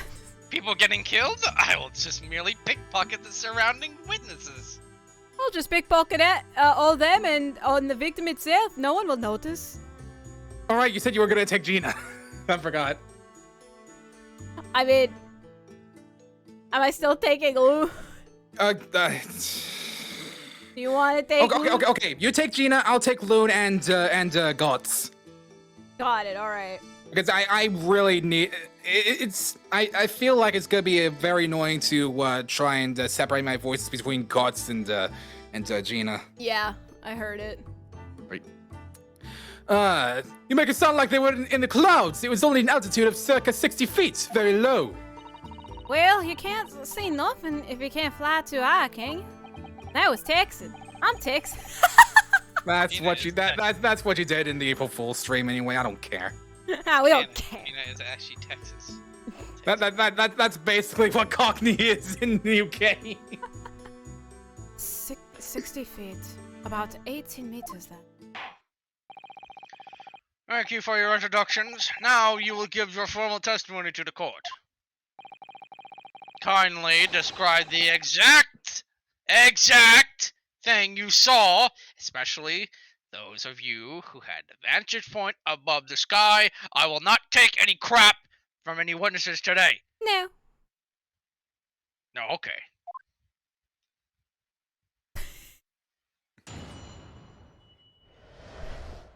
The view from 60 feet up. What about Gots and Gina has like almost exact same Yeah. stance? That's It true. was an incident terrible. I am only grateful that my balloons were not damaged. There's this huge bang from the stage, and then next second, another bang in the sky beside us. And from amid the smoke, a cage appeared out of nowhere. The cage, it fell from the sky like a stone, and it crashed into the crystal tower. I didn't get a good look inside the cage, but no one went near it after it crashed into the tower. Ah, most extraordinary collective account. Why am I talking? I'm eating already. Get on with your cross-examination and shut up. All right, could I just clarify something? There's a detail in the witness's testimony that I've not heard any mention of until now. Specifically, that there were 2 explosions. Hello? What is this? More precisely, 2 explosions in 2 separate places, yes. Hello? When the demonstration began, the balloon carrying the 2 witnesses was around here. Okay, I don't know why, but when the light shined bright, I thought I saw a troll face within that circle, but then it just What? immediately disappeared.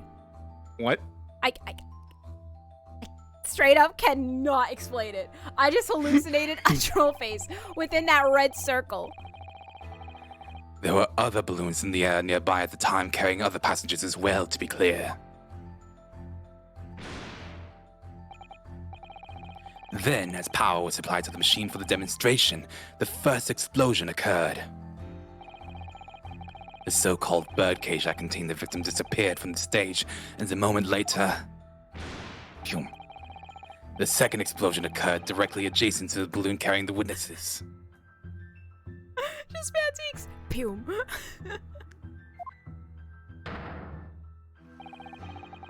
The birdcage appeared at the site of the explosion, subsequently to plummet down into the crystal tower. I was very surprised. Suddenly a cage appeared out before my eyes with this person inside. The blast was so hot, but I didn't want to miss a thing, so I kept my eyes wide.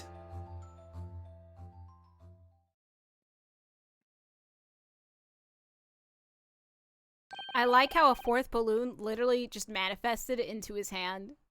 I still After have lots of money. No. But actually, who is this child? I'm told he is a young noble of Bohemian royalty. Apparently, he disguised himself in order to steal unnoticed into the Great Exhibition. Yeah, I'm here in London on a sightseeing trip with my elementary school. We will have the benefit of a child's point of view in the testimony. Do we really need that? When I remove my mask, this is what I look like. Oh, yeah. Whatever. This is what I look like. Yeah, everybody says so. Great disguise then. Really, I didn't see a difference, sure. The point is, the testimony of these witnesses further substantiates the facts for the court. Namely, that despite ending in an explosion, instantaneous kinesis was successfully demonstrated. And furthermore, that until the arrival of the police, no one approached the crystal tower where the victim fell. Therefore, only the accused who was with Mr. Asman on the stage could possibly have committed the murder. Yes, thank you, counsel. The prosecution's views on the matter are quite clear. So, the defense's cross-examination now. Well, what are you waiting for, man? Get on with it! Oh man, children clearly make the best witnesses. Those have gone great in all of Ace Attorney after these years of the events of Great Ace Attorney. But yes, my lord, I will do what you say, because you never said please. Don't have to. Alright, here we go. Ha ha ha. Hold it. There were 3 balloons flying above the experimentation stage at the time, I understand. See, all 3 of them are bellissimi bambini. They are very popular, signor. Some people will pay £10 for one ride. £10? That's more than my annual stipend! 20 pounds a month? That is my pocket money. Whales have all the luck. I got up there for free, I did. Played the old I work for Her Majesty's police card, you know. Detectives have all the luck, even though that is wrong, Gina. If they're so popular, why would you only be operating such a small number of balloons, though? Because if I have too many in the skies, they could crash into each other. The operators for the balloons were decided by lots, with each operator manning a particular area. See, and the zone above public experimentation stage is the most profitable. The other impresarios, they hate me.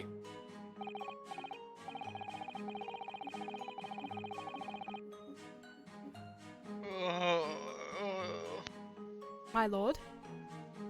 You okay? I ate too much. My stomach. Anyways, thank you. I think the court has a clear picture.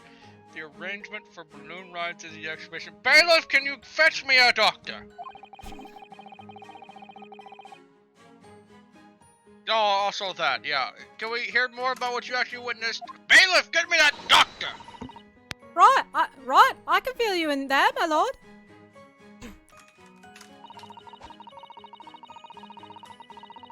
Hold it! So, you actually saw the accident happen from up in the air? Yep. Ain't it amazing what a detective gets to do, eh? I'm telling you, Otto, being a lawyer's a mug's game. You should join the force and we can go flying together. You know me so well. Yes, well, anyway. Could you tell us exactly what you saw, do you think? Everything! We saw everything, because we were up above it all. That dodgy cove climbing into the cage and that dodgy professor pulling all them levers. And that's when it happened. That's when there was this that massive bang and the cage disappeared. Just like that.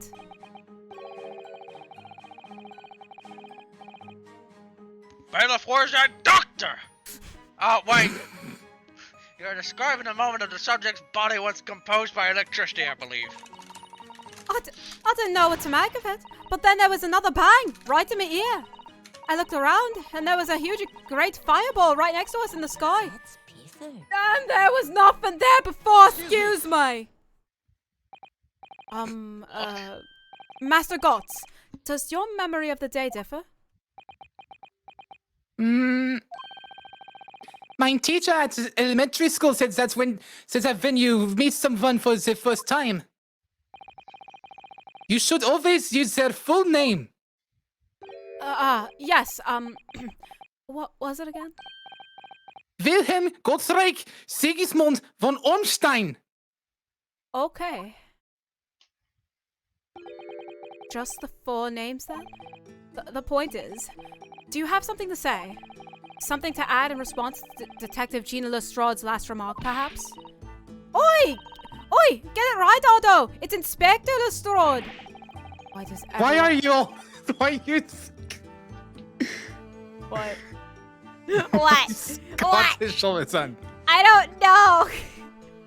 Oi! Get it right, Otto! It's Inspector Lestrade! I be McGilded! Gina, no. What? Too soon? Too soon, Otto? Yes. Alright.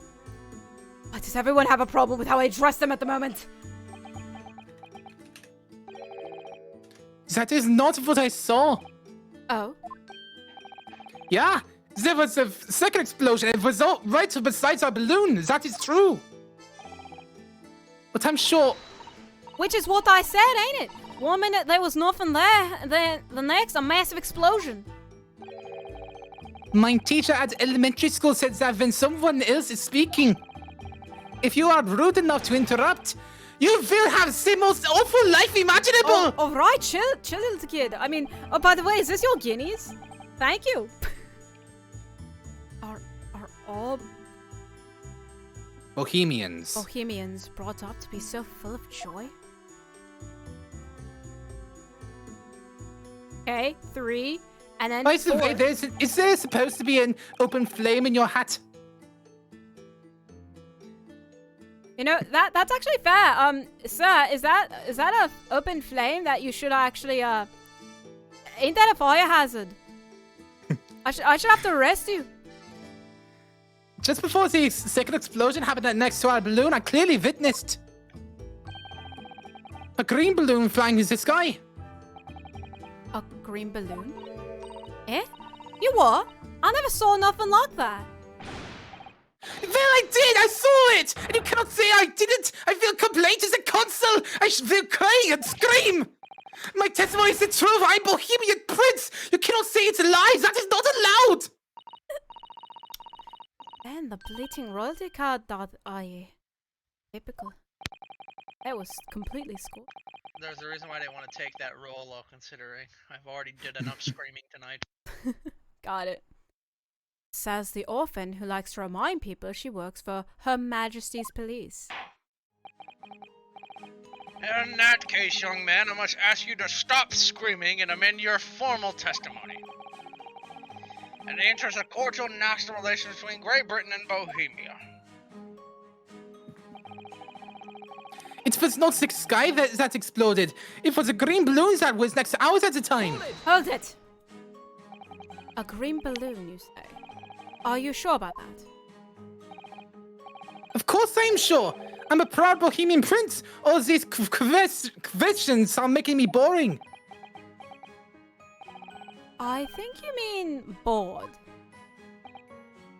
Ah, English is very annoying. The country of my countrymen is far superior. You know, okay, I won't lie, it is a little annoying sometimes.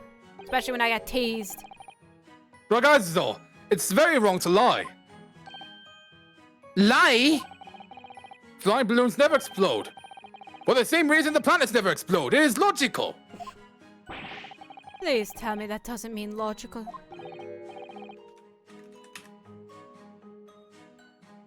If you insult me, you insult all of Bohemia. My die. I feel havesick. Army come and shoot all your stupid balloons out of the sky. All of them.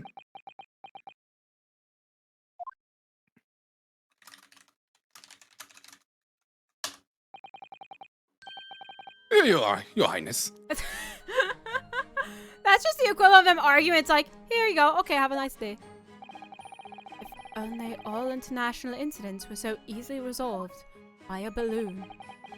Now that peaceful relations have been restored here in the courtroom, perhaps we could return to the testimony. Did you also see the moment that the cage materialized, Mr. Loon? No, I did not see the explosione myself.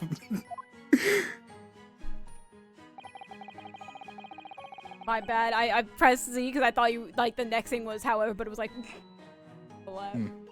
Sorry. Hold it. Did you see that actually happen? Or you blind? No, in reality, I did not. I saw it after it hit the tower. There was a grand confusion around the stage.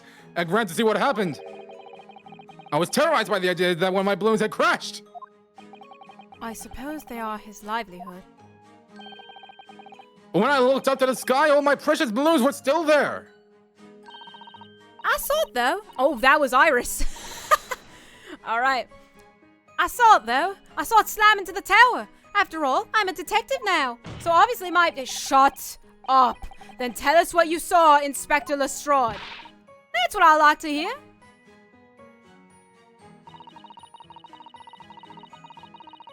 Hold it.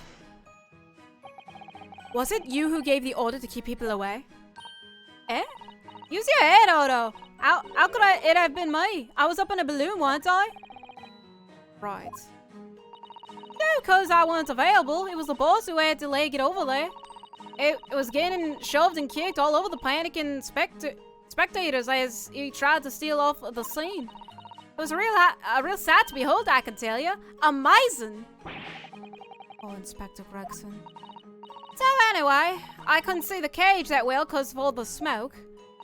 And I didn't really want to see, to be honest. I was scared out of me wits. Keep it together, Inspector, please. The prosecution really is asserting that the demonstration was genuine. But what if it was actually some kind of switch around Trick instead? That would mean that the victim was never actually on the stage in the first place. 2 explosions would have thrown everyone watching into a panic, for sure. I think I need to find out more about what exactly people saw at the time. So then... is it this?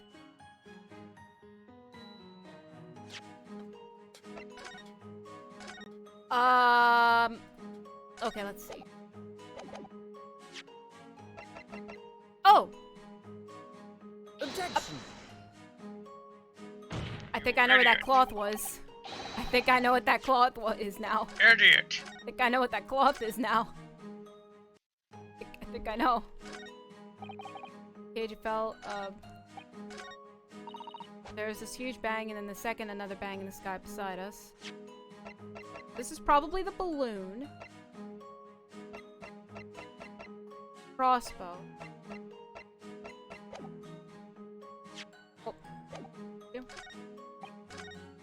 Oh. Tower. Get a good look, but no one went near after. Oh, okay, that is not what I meant. Whee! Good job, there's no co-counter for it to be 50 lines dial. Let's go. Incredible. Sorry, sir. I hate to tell you some bad news. Like, Objection. that moment where Naruto is like, thank God Susato is not here. Finally, I don't have to deal with her. Mr. Loon, in your testimony, you said that all 3 of the balloons you had operating at the time were undamaged. See, that is correct. If they had been caught in the explosiones, it would have been terrible. I wonder if you might know what this is. I think it might be. See, part of a balloon. A burn piece of the fabric of the envelope. Sorry, the envelope? Pardon? That is a large round part of the balloon which becomes filled with hot air. It's made from very thick fabric lined with rubber. You do not want it to rip when you are in the sky. Just as I thought. This piece of cloth was found near the experimentation stage. In other words, as Master Gotts testified, a green balloon did indeed explode that day. Hey! If all the balloons in the sky above the experimentation stage belong to you, Mr. Loon, then your statement that they were all undamaged clearly contradicts the evidence. No! If If a balloon exploded that day, then why didn't the man say so? maybe everyone on board was killed. Oh no, have you just spent 10 whole pounds for the experience? How awful! Leave the man like Objection. Objection!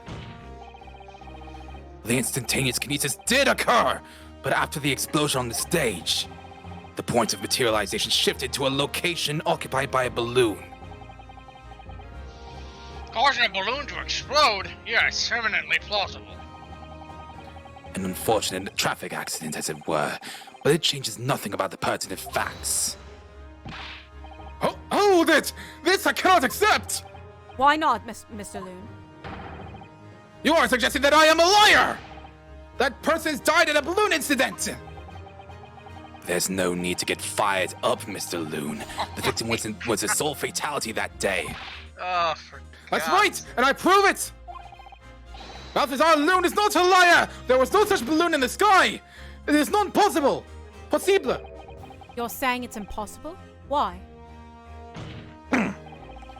This court has more important matters to discuss than the number of balloons that were operating that day. Objection! Shut up! But we can't ignore the fact that nobody appears to have known anything about this other balloon until now. My lord, the defense calls for further testimony from Mr. Loon. No. Please. I concur. Let's go. There is clearly more to the truth here than if you say let's go one more time in my courtroom. Oh, okay, my lord. Sorry. Alright. There's clearly more truth here than what meets the eye. It's imperative that we clear up the issue of the phantom balloon, I feel. Witness, you will give supplementary testimony about the balloons you were operating at the exhibition. Oh, good Grazie, my lord. Wait, grazie? Is that Grazie's Italian. Damn. Grazie. Yeah, that's Italian. Could have sworn someone here was Spanish. I think he's a. I'm gonna be honest. I think he's Italian. I think he is Italian. As I said, Balthazar Lund is no liar. Every balloon I had in the sky landed safely. All 3 of my balloons were carrying passengers. If they fell to the ground in an explosion, what a catastrophe! Yeah, that is definitely Italian. But you can't get away from the fact that a burnt up bit of old cloth was found at the scene, can you? The coppers at the yard reckon it was probably some debris thrown from the explosion on the stage. This stupido ragazzo is mistaken. My balloons have the red and blue zigzag stripes anyway.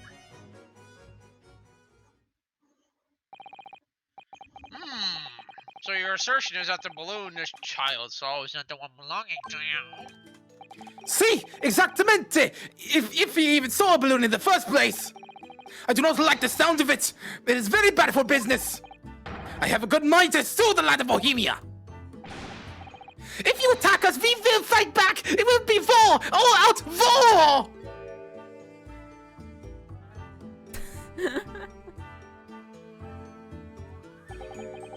What happened to all out war?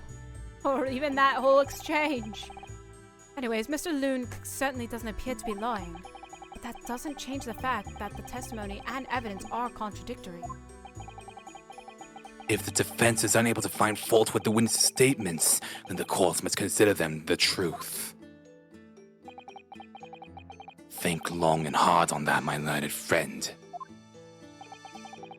The situation has clearly changed now. I have to get to the bottom of what happened here, no matter what it takes. Alright, get on with it. Get on with it! Alright, my lord, I'm gonna do it. Go! Alright! Watch, my lord. Hold it! You couldn't just have forgotten one, maybe? Signor, I might not know if I was given 100 lentils and one was missing. But we are talking about 3 enormous balloons. Do you believe that I could make a mistake about something so grande and expensive? I took the liberty of having Inspector Gregson check this gentleman's warehouse. I have the report here. It clearly says a total of 3 balloons. And one would you show?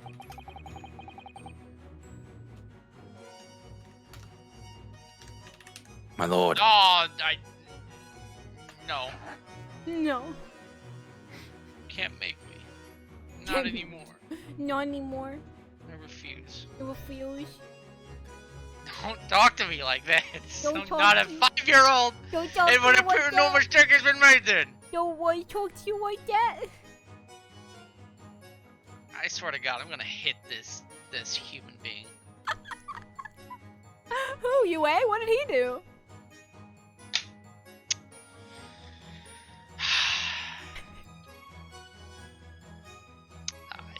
No. You will not break me. Oh, no, I won't break you. I want to die. You want to die? Shut up! Shut up! Help! Okay, you want to know what you could do to escape this fate? Leave. Read the line. Did he actually leave? For a second. No, I'm back. Welcome back. Here, would you like a guinea for your troubles? I hate life. Do you actually want to like take a break from voicing for a little bit? Honestly, I wanted to like leave because I gotta do more chores and I won't have time to do voice acting in like 30 minutes anyways. Okay, so Right. We can do this The house one is cross empty right examination. now. That's one of the main reasons why I was able to do Hairbrain earlier because the house is empty. So okay, gotcha. if the house was Actually, not we're empty, I fairly probably close to the would've- end of this yeah. trial segment, so. Are Okay. we? All right. Well, I can probably hold on till then. Yeah, Okay. I'll try to go fast. If you really have to, I can take over the judge. Well, the house is still empty, but if they just walk in, like, I've been keeping an eye out, but you know. All right.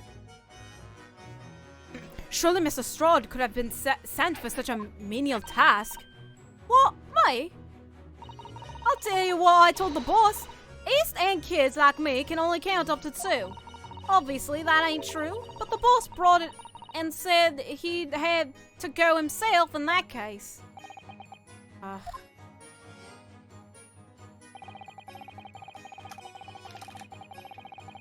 Hold it!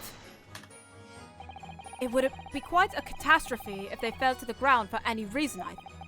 On that note, Mr. Loon, tell me, what is it that keeps these balloons in the sky?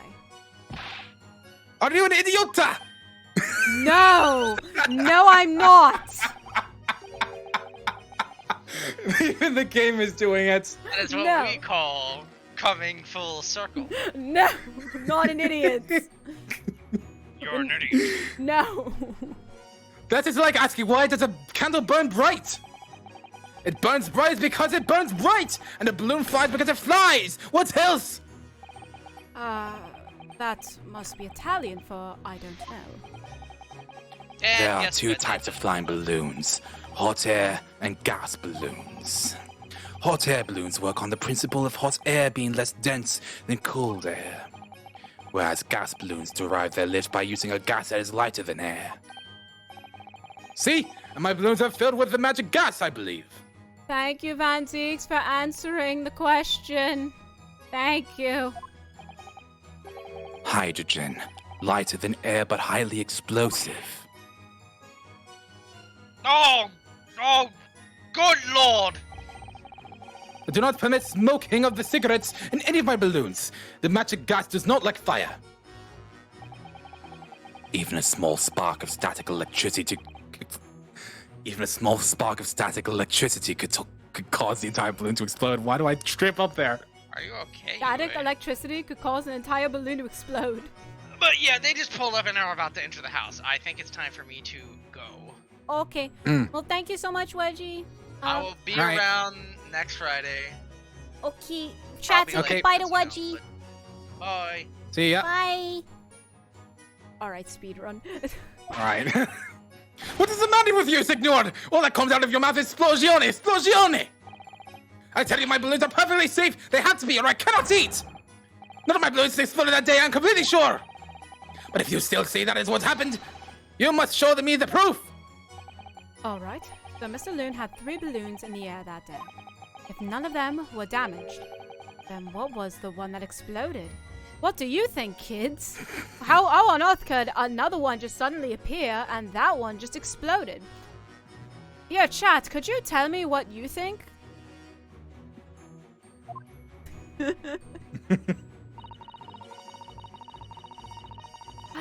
Hold it!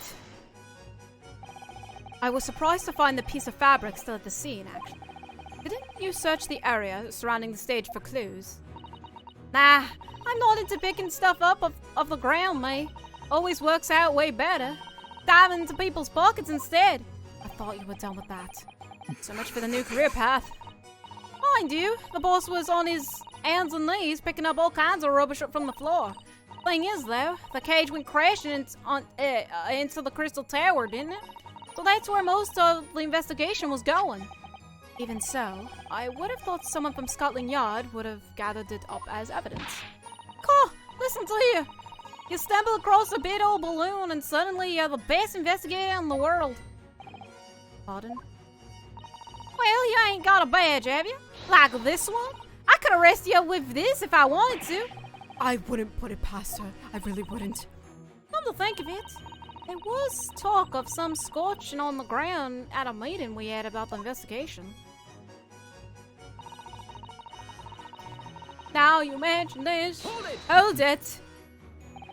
There was considerable damage to the stage and surrounding area, wasn't there? Yeah, some of the coves what were watching the experiment were caught in the blast and injured. Good job the whole contraption didn't nail over. I hadn't even considered that. It seems there was a great panic after the incident occurred. Nevertheless, the police shouldn't have missed a torn piece of the envelope from a balloon. Inspector Gregson can expect repercussions. Like me swiping all his fish and chips, eh? And so pleasure. None of this matters! That scrap of a balloon envelope means nothing! Niente!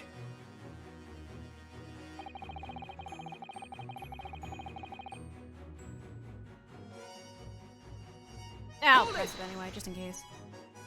Stupido ragazzo. You mean the color is wrong? Si, signor! I do not have any green balloons in my warehouse! And yet, a piece of green cloth was found at the scene, and it's unmistakably from a balloon, as you have confirmed. Well, I do not know how that can be! For the sake of argument, let's say that a green balloon did explode above the stage.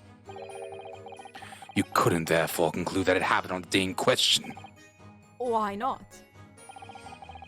There have been recreational balloon flights over Hyde Park operating from before the Great Exhibition. One could have exploded on some earlier date. Unfortunate, as I'm sure you'd agree. Well, there was a child as a witness, and you just said that the child's testimony is very, very, decisive. Said that there was a green balloon, so, yeah, no.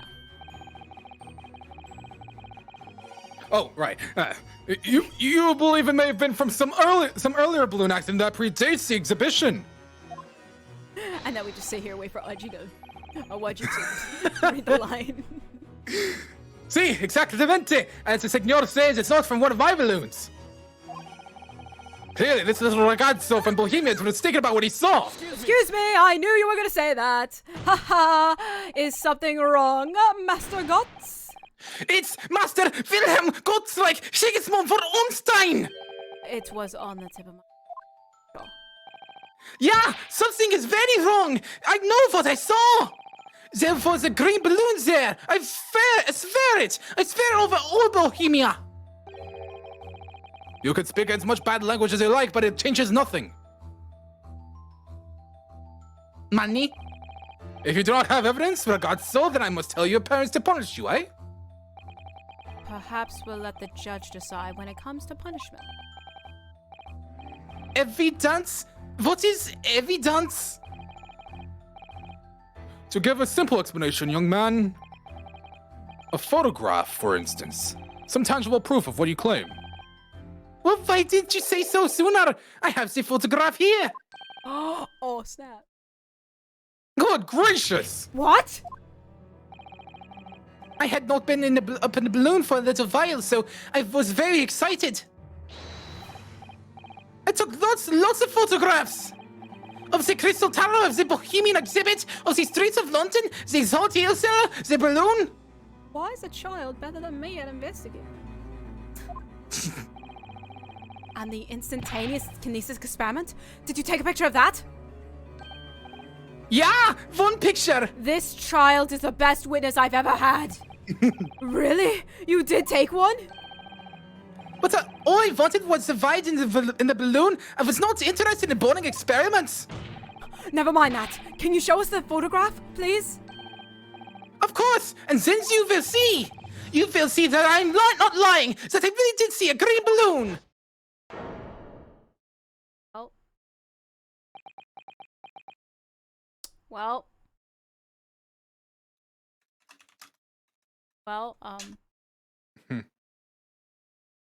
Would have been great if it was colored.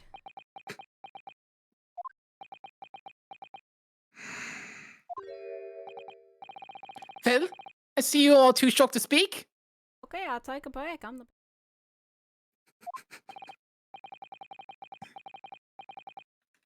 Yes, I think shocked is indeed the word, young man. Money. Yeah, perhaps you cannot see that it was a green balloon from this photograph, but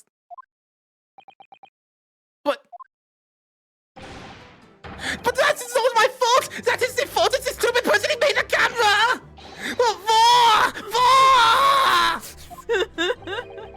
Crying in German. That is one very Bohemian sounding cry.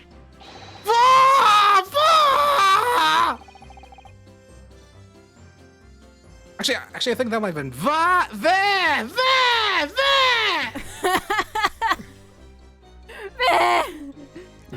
The German-sounding cry, Oh, very well. The court will accept this photograph as evidence.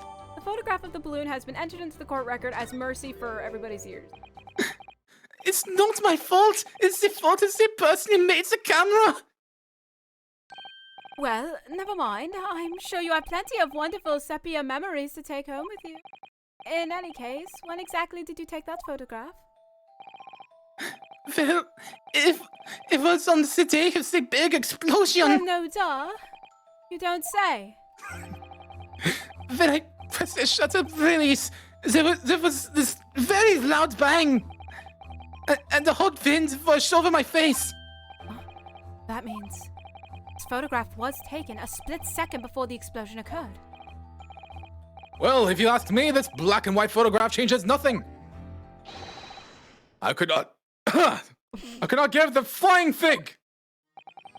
Lovely language you've picked up. As I thought, Saloon's testimony just doesn't quite add up. The young Bohemian boy claims to have seen another fourth balloon, but Mr. Loom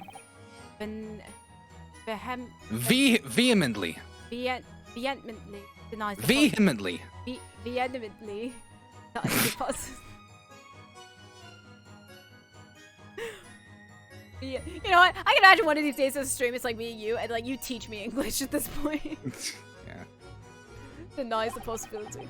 And it's hard to imagine that the man in charge could be mistaken about the number that were in the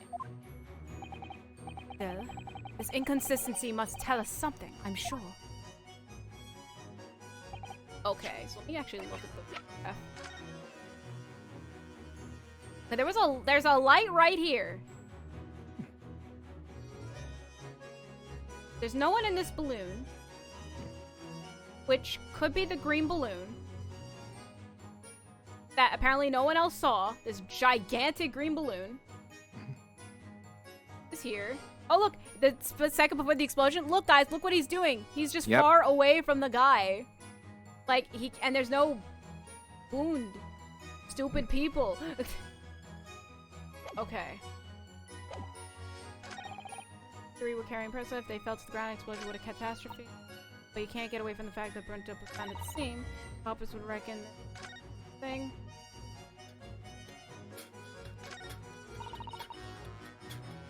Obviously, it's not like where? Where?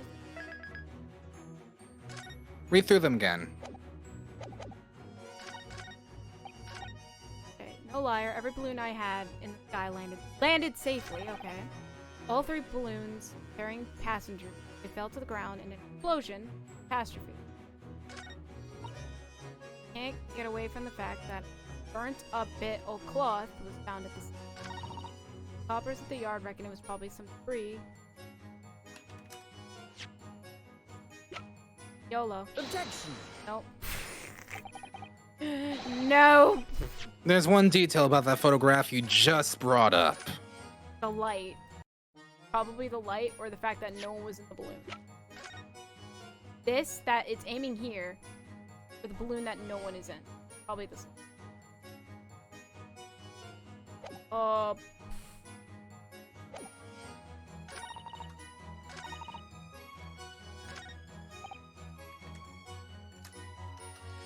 Oh, wait!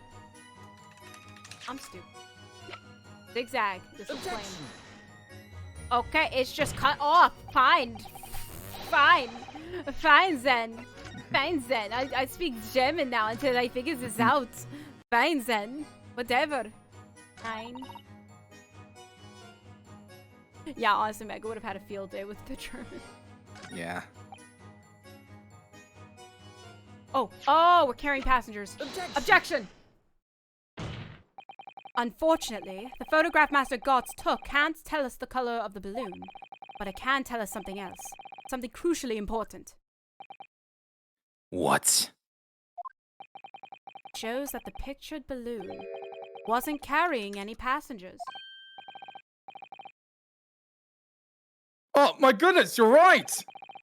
But surely all the balloons would have been carrying passengers. There would be no sense in it otherwise. See! They are for pleasure, for seeing the view! My balloons only fly with passengers! Okay, fun fact. I learned that spacebar is another way to advance the thing, and I accidentally pressed it. My bad. Which tells us that the pictured balloon isn't one of them. So when the incident occurred that day, there was a fourth balloon in the skies above the experimentation stage. The mysterious green balloon. I know nothing! Niente! I can only tell you one thing. If this balloon was not carrying passengers, then it was not one of mine! Objection! Objection! There are illegal tradesmen everywhere you care to look. Clearly, one such entrepreneur decided to capitalize on the opportunity presented by the Great Exhibition. And managed to operate the balloon flights on Mr. Loon's patch without him realizing. See? The competizione is trying to steal my profits! I did not notice because of the experiments that went wrong on the stage! You tried Italian. This fourth balloon exploded at the very same moment Mr. Asman was beamed from the stage below. Right. So them scraps that fell to the ground after and left them scorch marks, they didn't come from the stage at all. It was bits of the balloon raining down. Because no one was in it, it didn't get no attention. A mysterious fourth balloon carrying no passenger, silently floating over the experimentation. Objection! Objection! This photograph shows us nothing more! Van Zix, are you blind?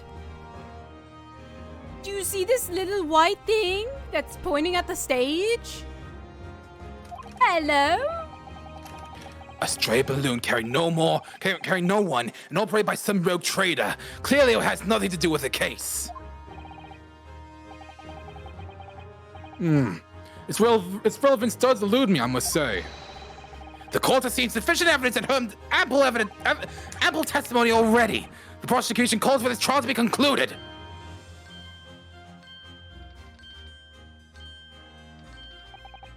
Really? We've really got the truth yet? No. I can't let this opportunity slip away. The jurors' minds are made up, and not in our favor. What else can this photograph tell us? Is there nothing more we can learn from it? I'm just stupid. Of course there's more. Objection! Ladies and gentlemen of the jury, wait. Please don't give your decisions yet. The photographer, Master Gotts, may very well be hiding one more vital clue. What's that? A vital clue? Objection! Objection! We're well past the point of mere possibilities. It's time for definitives now, so tell the court. What exactly does this alleged clue in the photograph prove? That takes me quiet.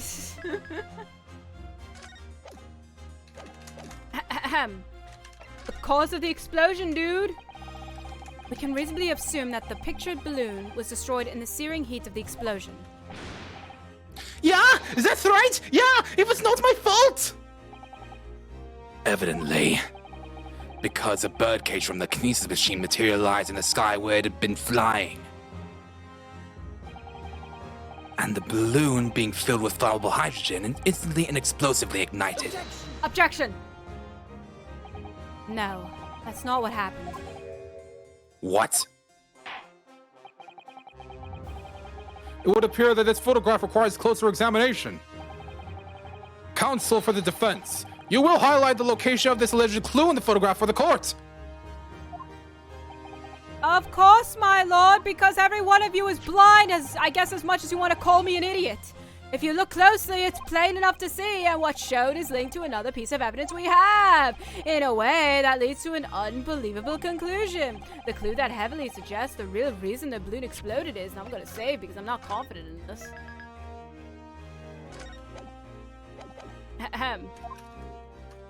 That! Take that! The timing of this photograph can only be described as miraculous. If you look, you'll notice there's a bright white light that appears to point directly at the balloon, which honestly doesn't. Most likely a ray of light caught incidentally on the film. I'm afraid I can see nothing of the sort. If you look with a magnifying glass, my lord, it becomes clear what the nature of this bright line really is.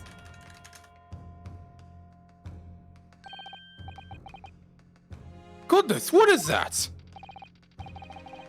Undeniably, some flash of light, yes. Oh, golly! Do you think it might be lightning? But it couldn't have been a finer day.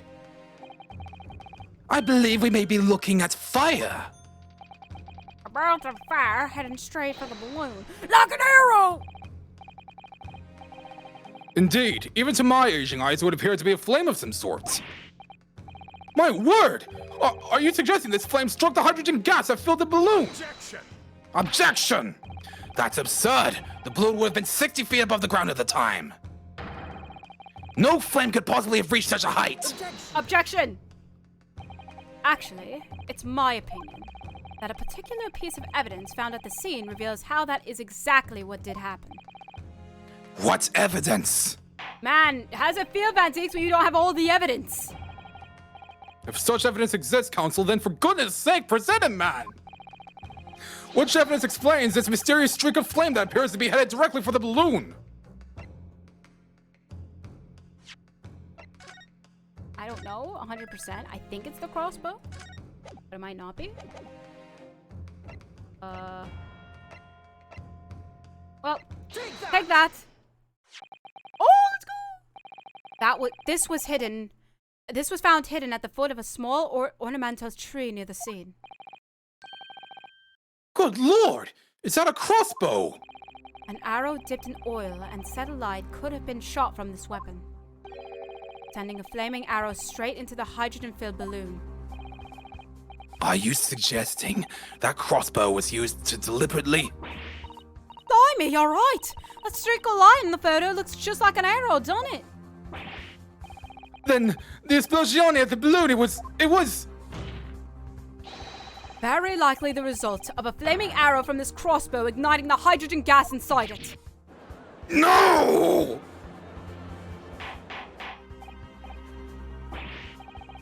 Order! Order! Counsel, this is an extraordinary supposition. If the aim was to cause the balloon to explode, the shooter could have used a gun, of course. However, there's an obvious reason why that... Oh my gosh. There's an obvious reason why that would have been out of the question. The noise of the discharge, of course. That's right. By using a crossbow, the projectile could be fired at the balloon silently. Well, yeah, if someone had shot a gun off in the exhibition grounds, it would have caused a real panic. But with the big explosion, there was a very big panic anyway, no? I don't like this. I should be pleased to have found a plausible new explanation for all this, but something feels really wrong. Objection! Objection! Do you understand the implications of what you're saying, my Nipponese friend? If a flaming arrow did indeed hit the balloon, then obviously it would have exploded. And if the birdcage appeared from the cloud of smoke that ensued... What? Wait a minute! What are you saying? What are you really saying here? I don't get it. Was the birdcage beamed up into the sky after all, or what? My goodness me! Oh boy. Now I understand. That's what that sinking feeling is about. I think there's a good chance that the birdcage was actually concealed inside the balloon all along.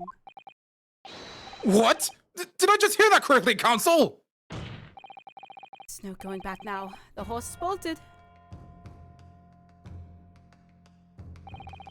Let's assume, as I said, that the birdcage was hidden inside the green balloon from the start. On stage, when the experiment was started, the birdcage was the instantaneous kinesis machine. It disappeared in a cloud of smoke. At that moment, the flaming arrow was fired from the ground, causing the green balloon to explode and drawing the attention of the spectators to the sky above their heads. From amid the smoke, the hidden birdcage then appeared, to fall down and crash into the crystal tower. I think you'll all agree it's entirely plausible that what I've just described is the real truth behind the miraculous experiment carried out that day. This... Good grief! Objection! Objection! This is ludicrous! What you've described is no science experiment! It's a child's play! A contemptible display of stage magic! And at this point, Ryunosuke would just slowly turn at, I think it was juror number 3. With the magician look. Gee, I wonder. Both Mr. Holmes and Iris said that the experiment was a scientific impossibility. In which case, it's the only way to explain what happened that day. And in any case, the victim's body is found inside the birdcage in the Crystal Tower. If the instantaneous kinesis didn't take place, how can you explain that? If I may put in a word, as a man of magic myself, Look, game, I was kidding. such apparent discrepancies can be easily explained by some simple deception. Juror number 3. All that would be needed is a doppelganger, someone who looked very similar to the victim, Mr. Asman. And having this other man appear on stage in front of the to front the show as a body double. Yes, of course! So in fact, Mr. Asman must have been inside the birdcage that was concealed inside the balloon right from the start. Objection! Objection! That balloon would have been filled with hydrogen. Anything hidden inside it would have been scattered to the four winds when it exploded. No one would ever have embarked on such a risky venture. Not necessarily. The explosive force of the balloon gas would very much depend upon the mixture ratio. Juror number 4. Flying balloons are rarely filled with pure hydrogen, but a mixture of other gases such as helium as well. Helium on its own doesn't explode, but by controlling the gas mixture ratio, the explosive force can be altered. The mixture ratio. Obviously, the victim's body would have suffered some burns that would be unavoidable. But not to such an extent as to render this whole obscene charade impossible.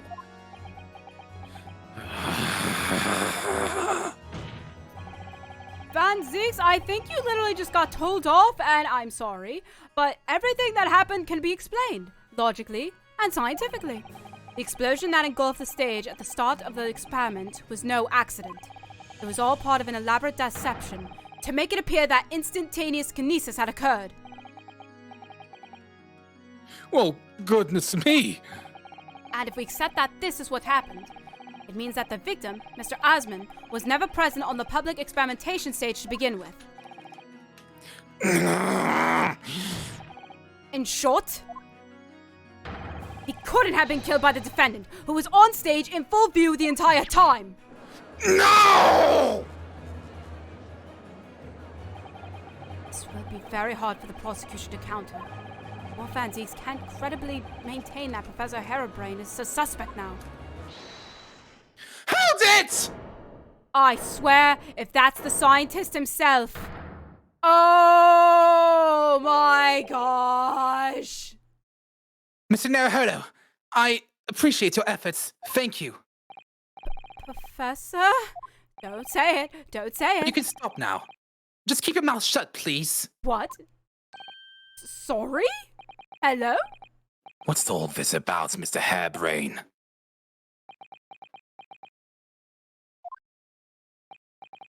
I, Albert Harebrain, hereby confess that it was me who stabbed Mr. Oliasman! What the?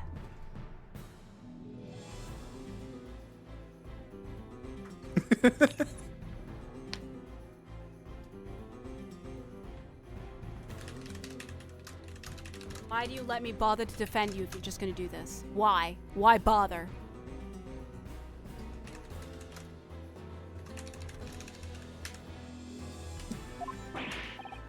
Yes, it was me, with my faithful friend and partner, Andrew the Screwdriver! What are you doing?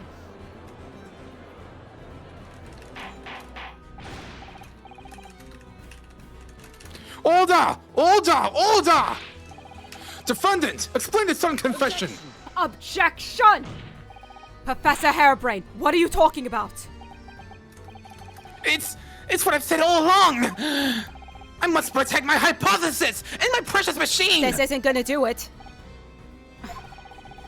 You stand there and claim it was all a trick and all an elaborate prank, but where's your proof? No, you would have to examine the machine if you wanted to prove it, but then it would all be over! You know what, dude? Just let them examine the machine. Just let them.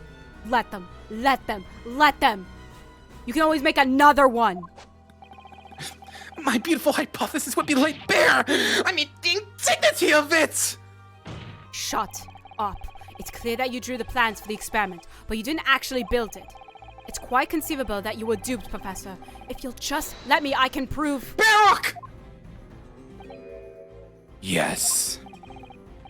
I'll cooperate. I'll do whatever you say. I swear it. So please, ensure the special dispensation for scientific equipment act is adhered to and protect my creation. Banzix, please, please, please, please. You should know. You should know right here, right now. You should know. This is just made up. This isn't a pure confession. He's just doing it to protect his machine. He's lying. For the love of everything, please. Banzix, please, I'm begging you, don't do it. Pray forgive the discourtesy of filling my hallowed chalice at this critical juncture. Here's to my learned Nipponese friends. Don't. Literally don't. Don't. And his upcoming attempt to clarify the defense's position in light of the accused's confession. Come on. Do you intend to formally assert that the experiment was nothing more than a conjuring trick? Because the moment you do, the Special Dispensation for Scientific Equipment Act that protects the professor's invention will cease to apply. The prosecution will then demand a rigorous examination of the machinery involved in order to establish the truth. However, if you acknowledge that the machine is genuine and instrumental in the victim's murder, It's not my fault. any chance of investigating will be crushed, and the confidentiality of the professor's hypothesis preserved.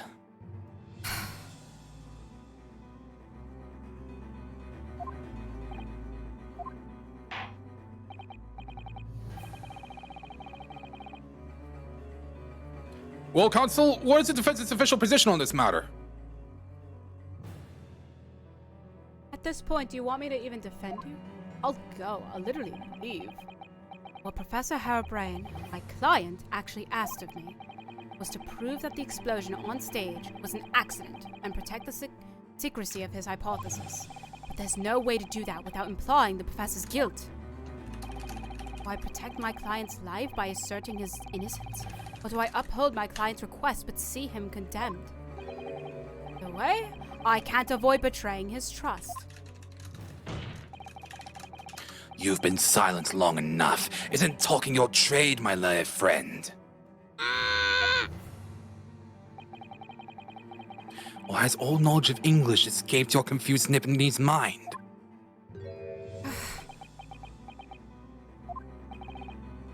Mr. Naruhodo! There's no escape here. I have to make a choice, but it's an impossible one. I have to give up something, but what? Defense asserts that the defendant's instantaneous kinesis machine was, in fact,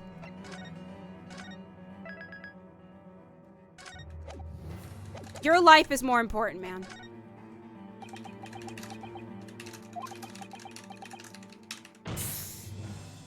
Ugh! No, I can't say it. My client places faith in me. I can't just let him down.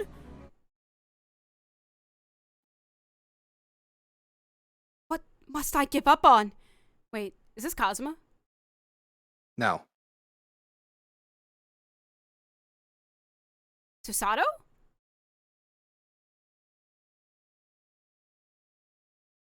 Yue, who is this? What must I give up on is not the question you have to ask yourself here. It's what can I protect? How are you here? No, go. Go. I was doing fine without you, but then the game said no. Hello again, Mr. Naruhodo. It's been far too long. Usado-san? What? What are you? Yeah!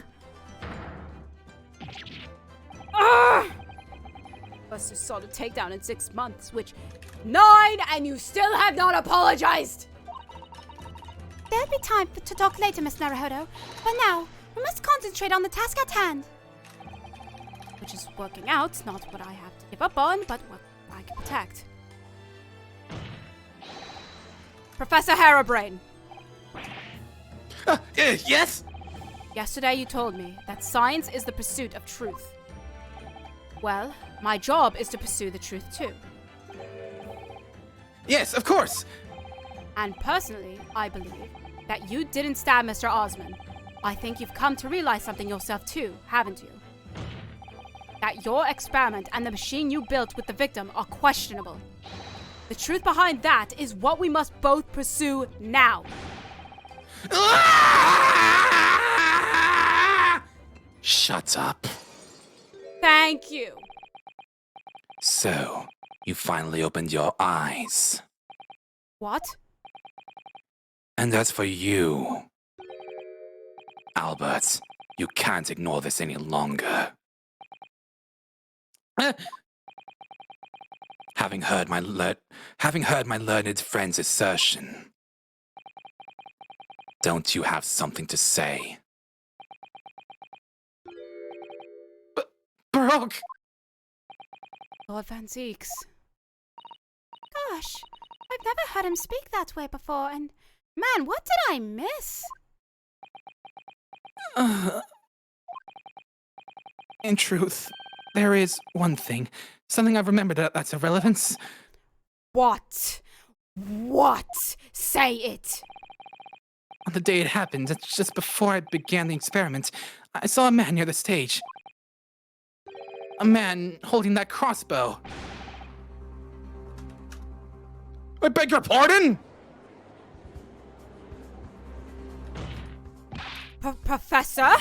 Did the man have any distinguishable features? What did he look like? Please say. Please talk. Taller than me, and thinner than me, with straight hair, straighter and wider than mine. Let me see. One less lens than me too. A monocle, a rather stylish black monocle. But one thing in particular will help to positively identify the man. You see, I know him very well. After all, he's the engineer who built my invention. What? He built the machine? That's right. Mr. Asman introduced him to me a year ago. He's a man by the name of Enoch Drebber. Enoch Drebber! Does this name mean something? Members of the jury seem flustered. Not a name any scientist wishes to hear. The man's an abomination. Not a name any conjurer wishes to hear either. Who on earth is he? I'm afraid this isn't the first tale of this nature that I've heard in scientific circles in connection with that name. There's talk of other flamboyant experiments that turn out to be nothing but stage trickery in the end. Obviously, the rascal is after the government's research grant money. When magicians are in need of money, I've heard of them resorting to these underhanded tactics. Some acquaintances of mine with experience of such things have mentioned Enoch Drebber's name before.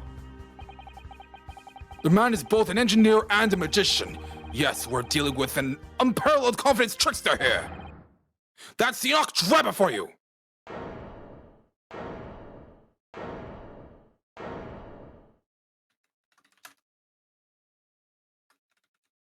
That guy's still shuffling the cards.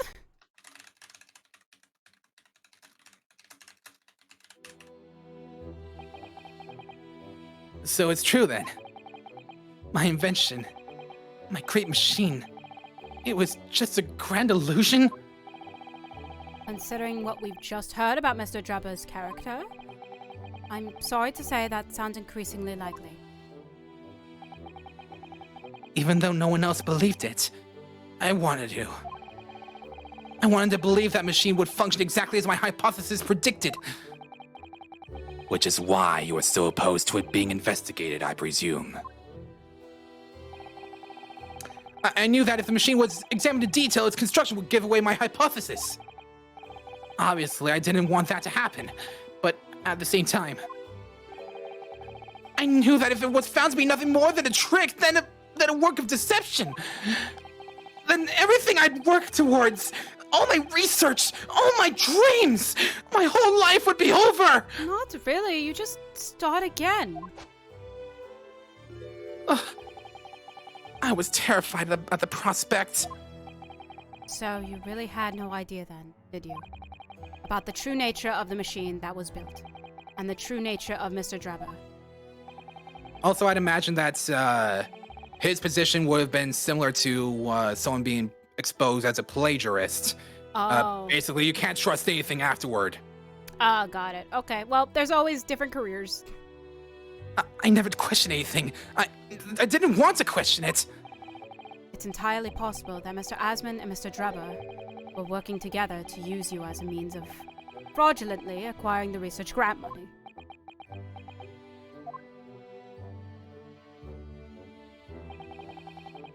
When I announced my invention to the crowd Saturday, it was the finest moment of my career. I pulled all the levers and turned all the dials in exactly the way Drebber had described. When the smoke suddenly started billowing out, I panicked. I didn't know what was happening.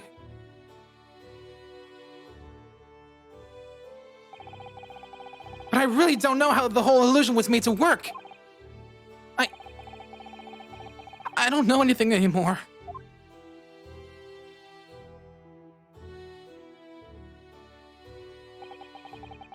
Let me confirm one final point with you, Professor. Do you now consent to the prosecution submitting the necessary paperwork to release your invention from the protection afforded by the special dispensation?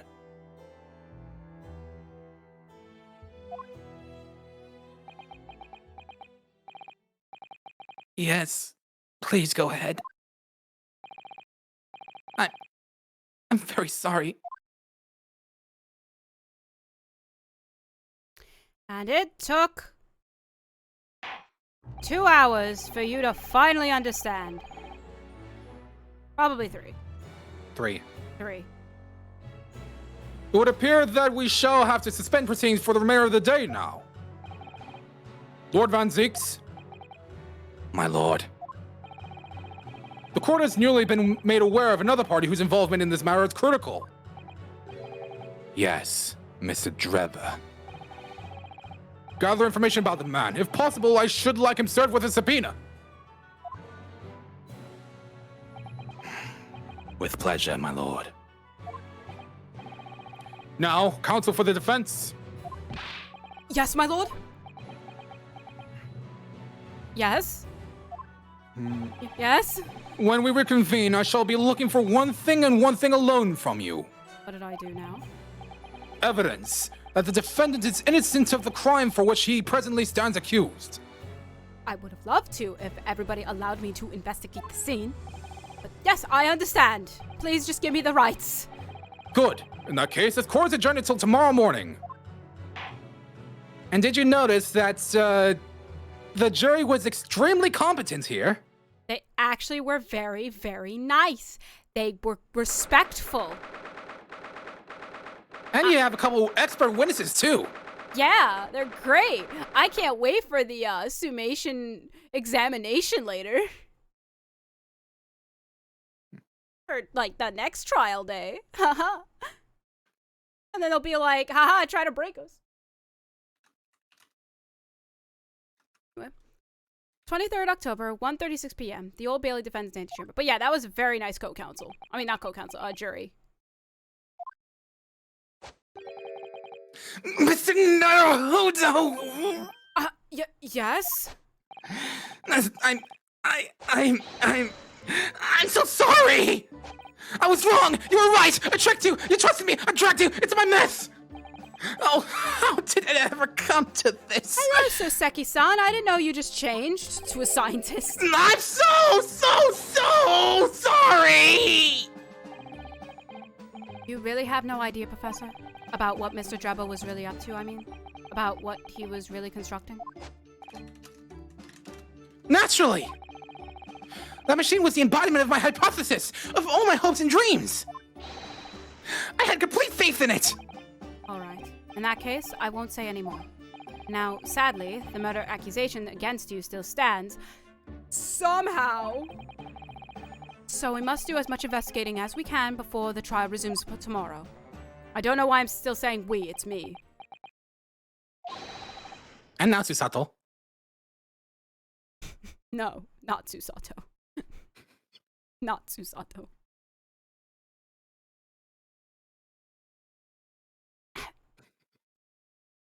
Well, thank you for doing so much for me. Now what are you doing here? I'm so sorry for arriving late this morning, Miss Naruhodo. Arriving late? Didn't you receive my postcard? I wanted to let you know when I'd arrive. Postcard? What postcard? I hid it from you, Ryu, so it will be a surprise. Well, did it work? No! I was surprised, alright, especially when she threw me to the ground, again, for the 9th time, and still have not apologized for any of the other previous times. Oh dear, I'm so sorry!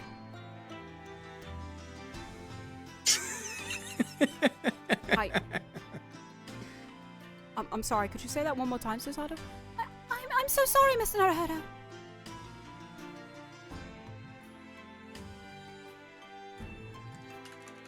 All is forgiven. All is forgiven. I was just so happy to see you again that it sort of slipped out. Throwing me down is happy to you? Maybe we could stick to more traditional displays of emotion in the future, maybe? It would be less painful. That'd be great. Susie's train was late into London Victoria this morning, you see. But we made the coachman really whip the horses hard so she wouldn't miss the whole trail. I was watching you from the gallery for a while, but in the end, I'm afraid I couldn't contain myself. Well, I'm glad you didn't. Oh? Having you at my side in court did not give me the strength at all to win at all, but I appreciated the push that I already knew I had to take. I appreciate the company. So, I'm, see you back in London. Oh. Okay, Miss Naruhodo. At least I'm delighted to be here.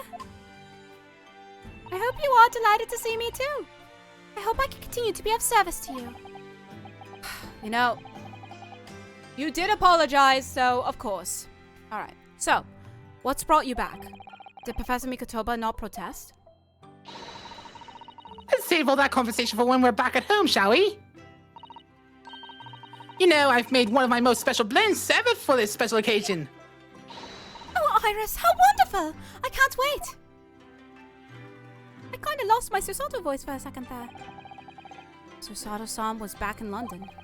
It's hard to describe how happy that... the misery that made me feel, honestly. Why is she back?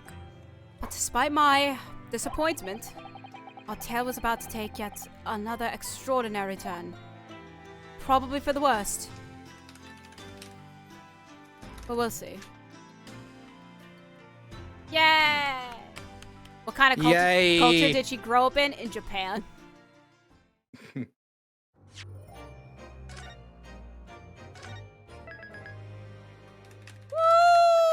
Okay. So, I gotta say, I kind of didn't like how that trial went. It was literally just a back and forth of this defendant being like, yo, protect my hypothesis. Please protect my hypothesis. Protect my hypothesis.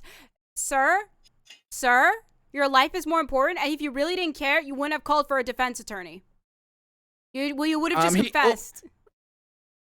This is the one thing I mentioned last time. It's intellectual property versus like getting an acquittal or something. And Hairbrain here clearly values his invention more than his life. Yeah, And but you could see that Van Zieks was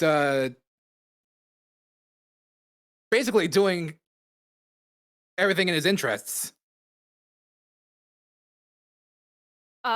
like for to say that it was real. That's the only reason he believed in the teleportation. It's because it's for him.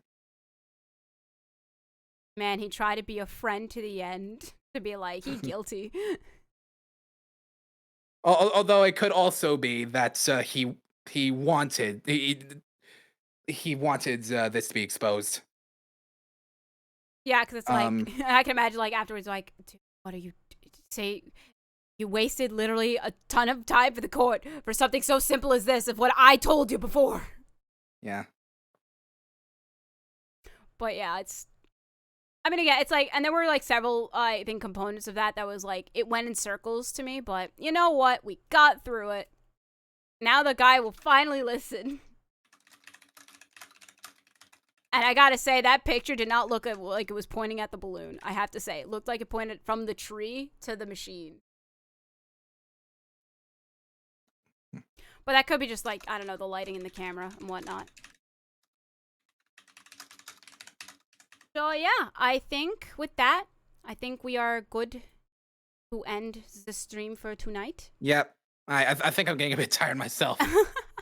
All right, so like I can barely talk now. yeah, no worries. So everybody, thank you so much for stopping by, for watching. Make sure to subscribe to every single person at the bottom left. Follow whatever they got. You have to. It's a requirement, and if you don't, I will ban you for bringing back Susato in the courtroom. How dare you? It's all your fault. And tomorrow I will be streaming at 7 or 8 p.m. EST. Multi-streaming the Willow like usual. I don't know what I'm doing yet, but we'll figure it out. So yeah, until next streamer video, we'll see you all later. Bye-bye! See ya!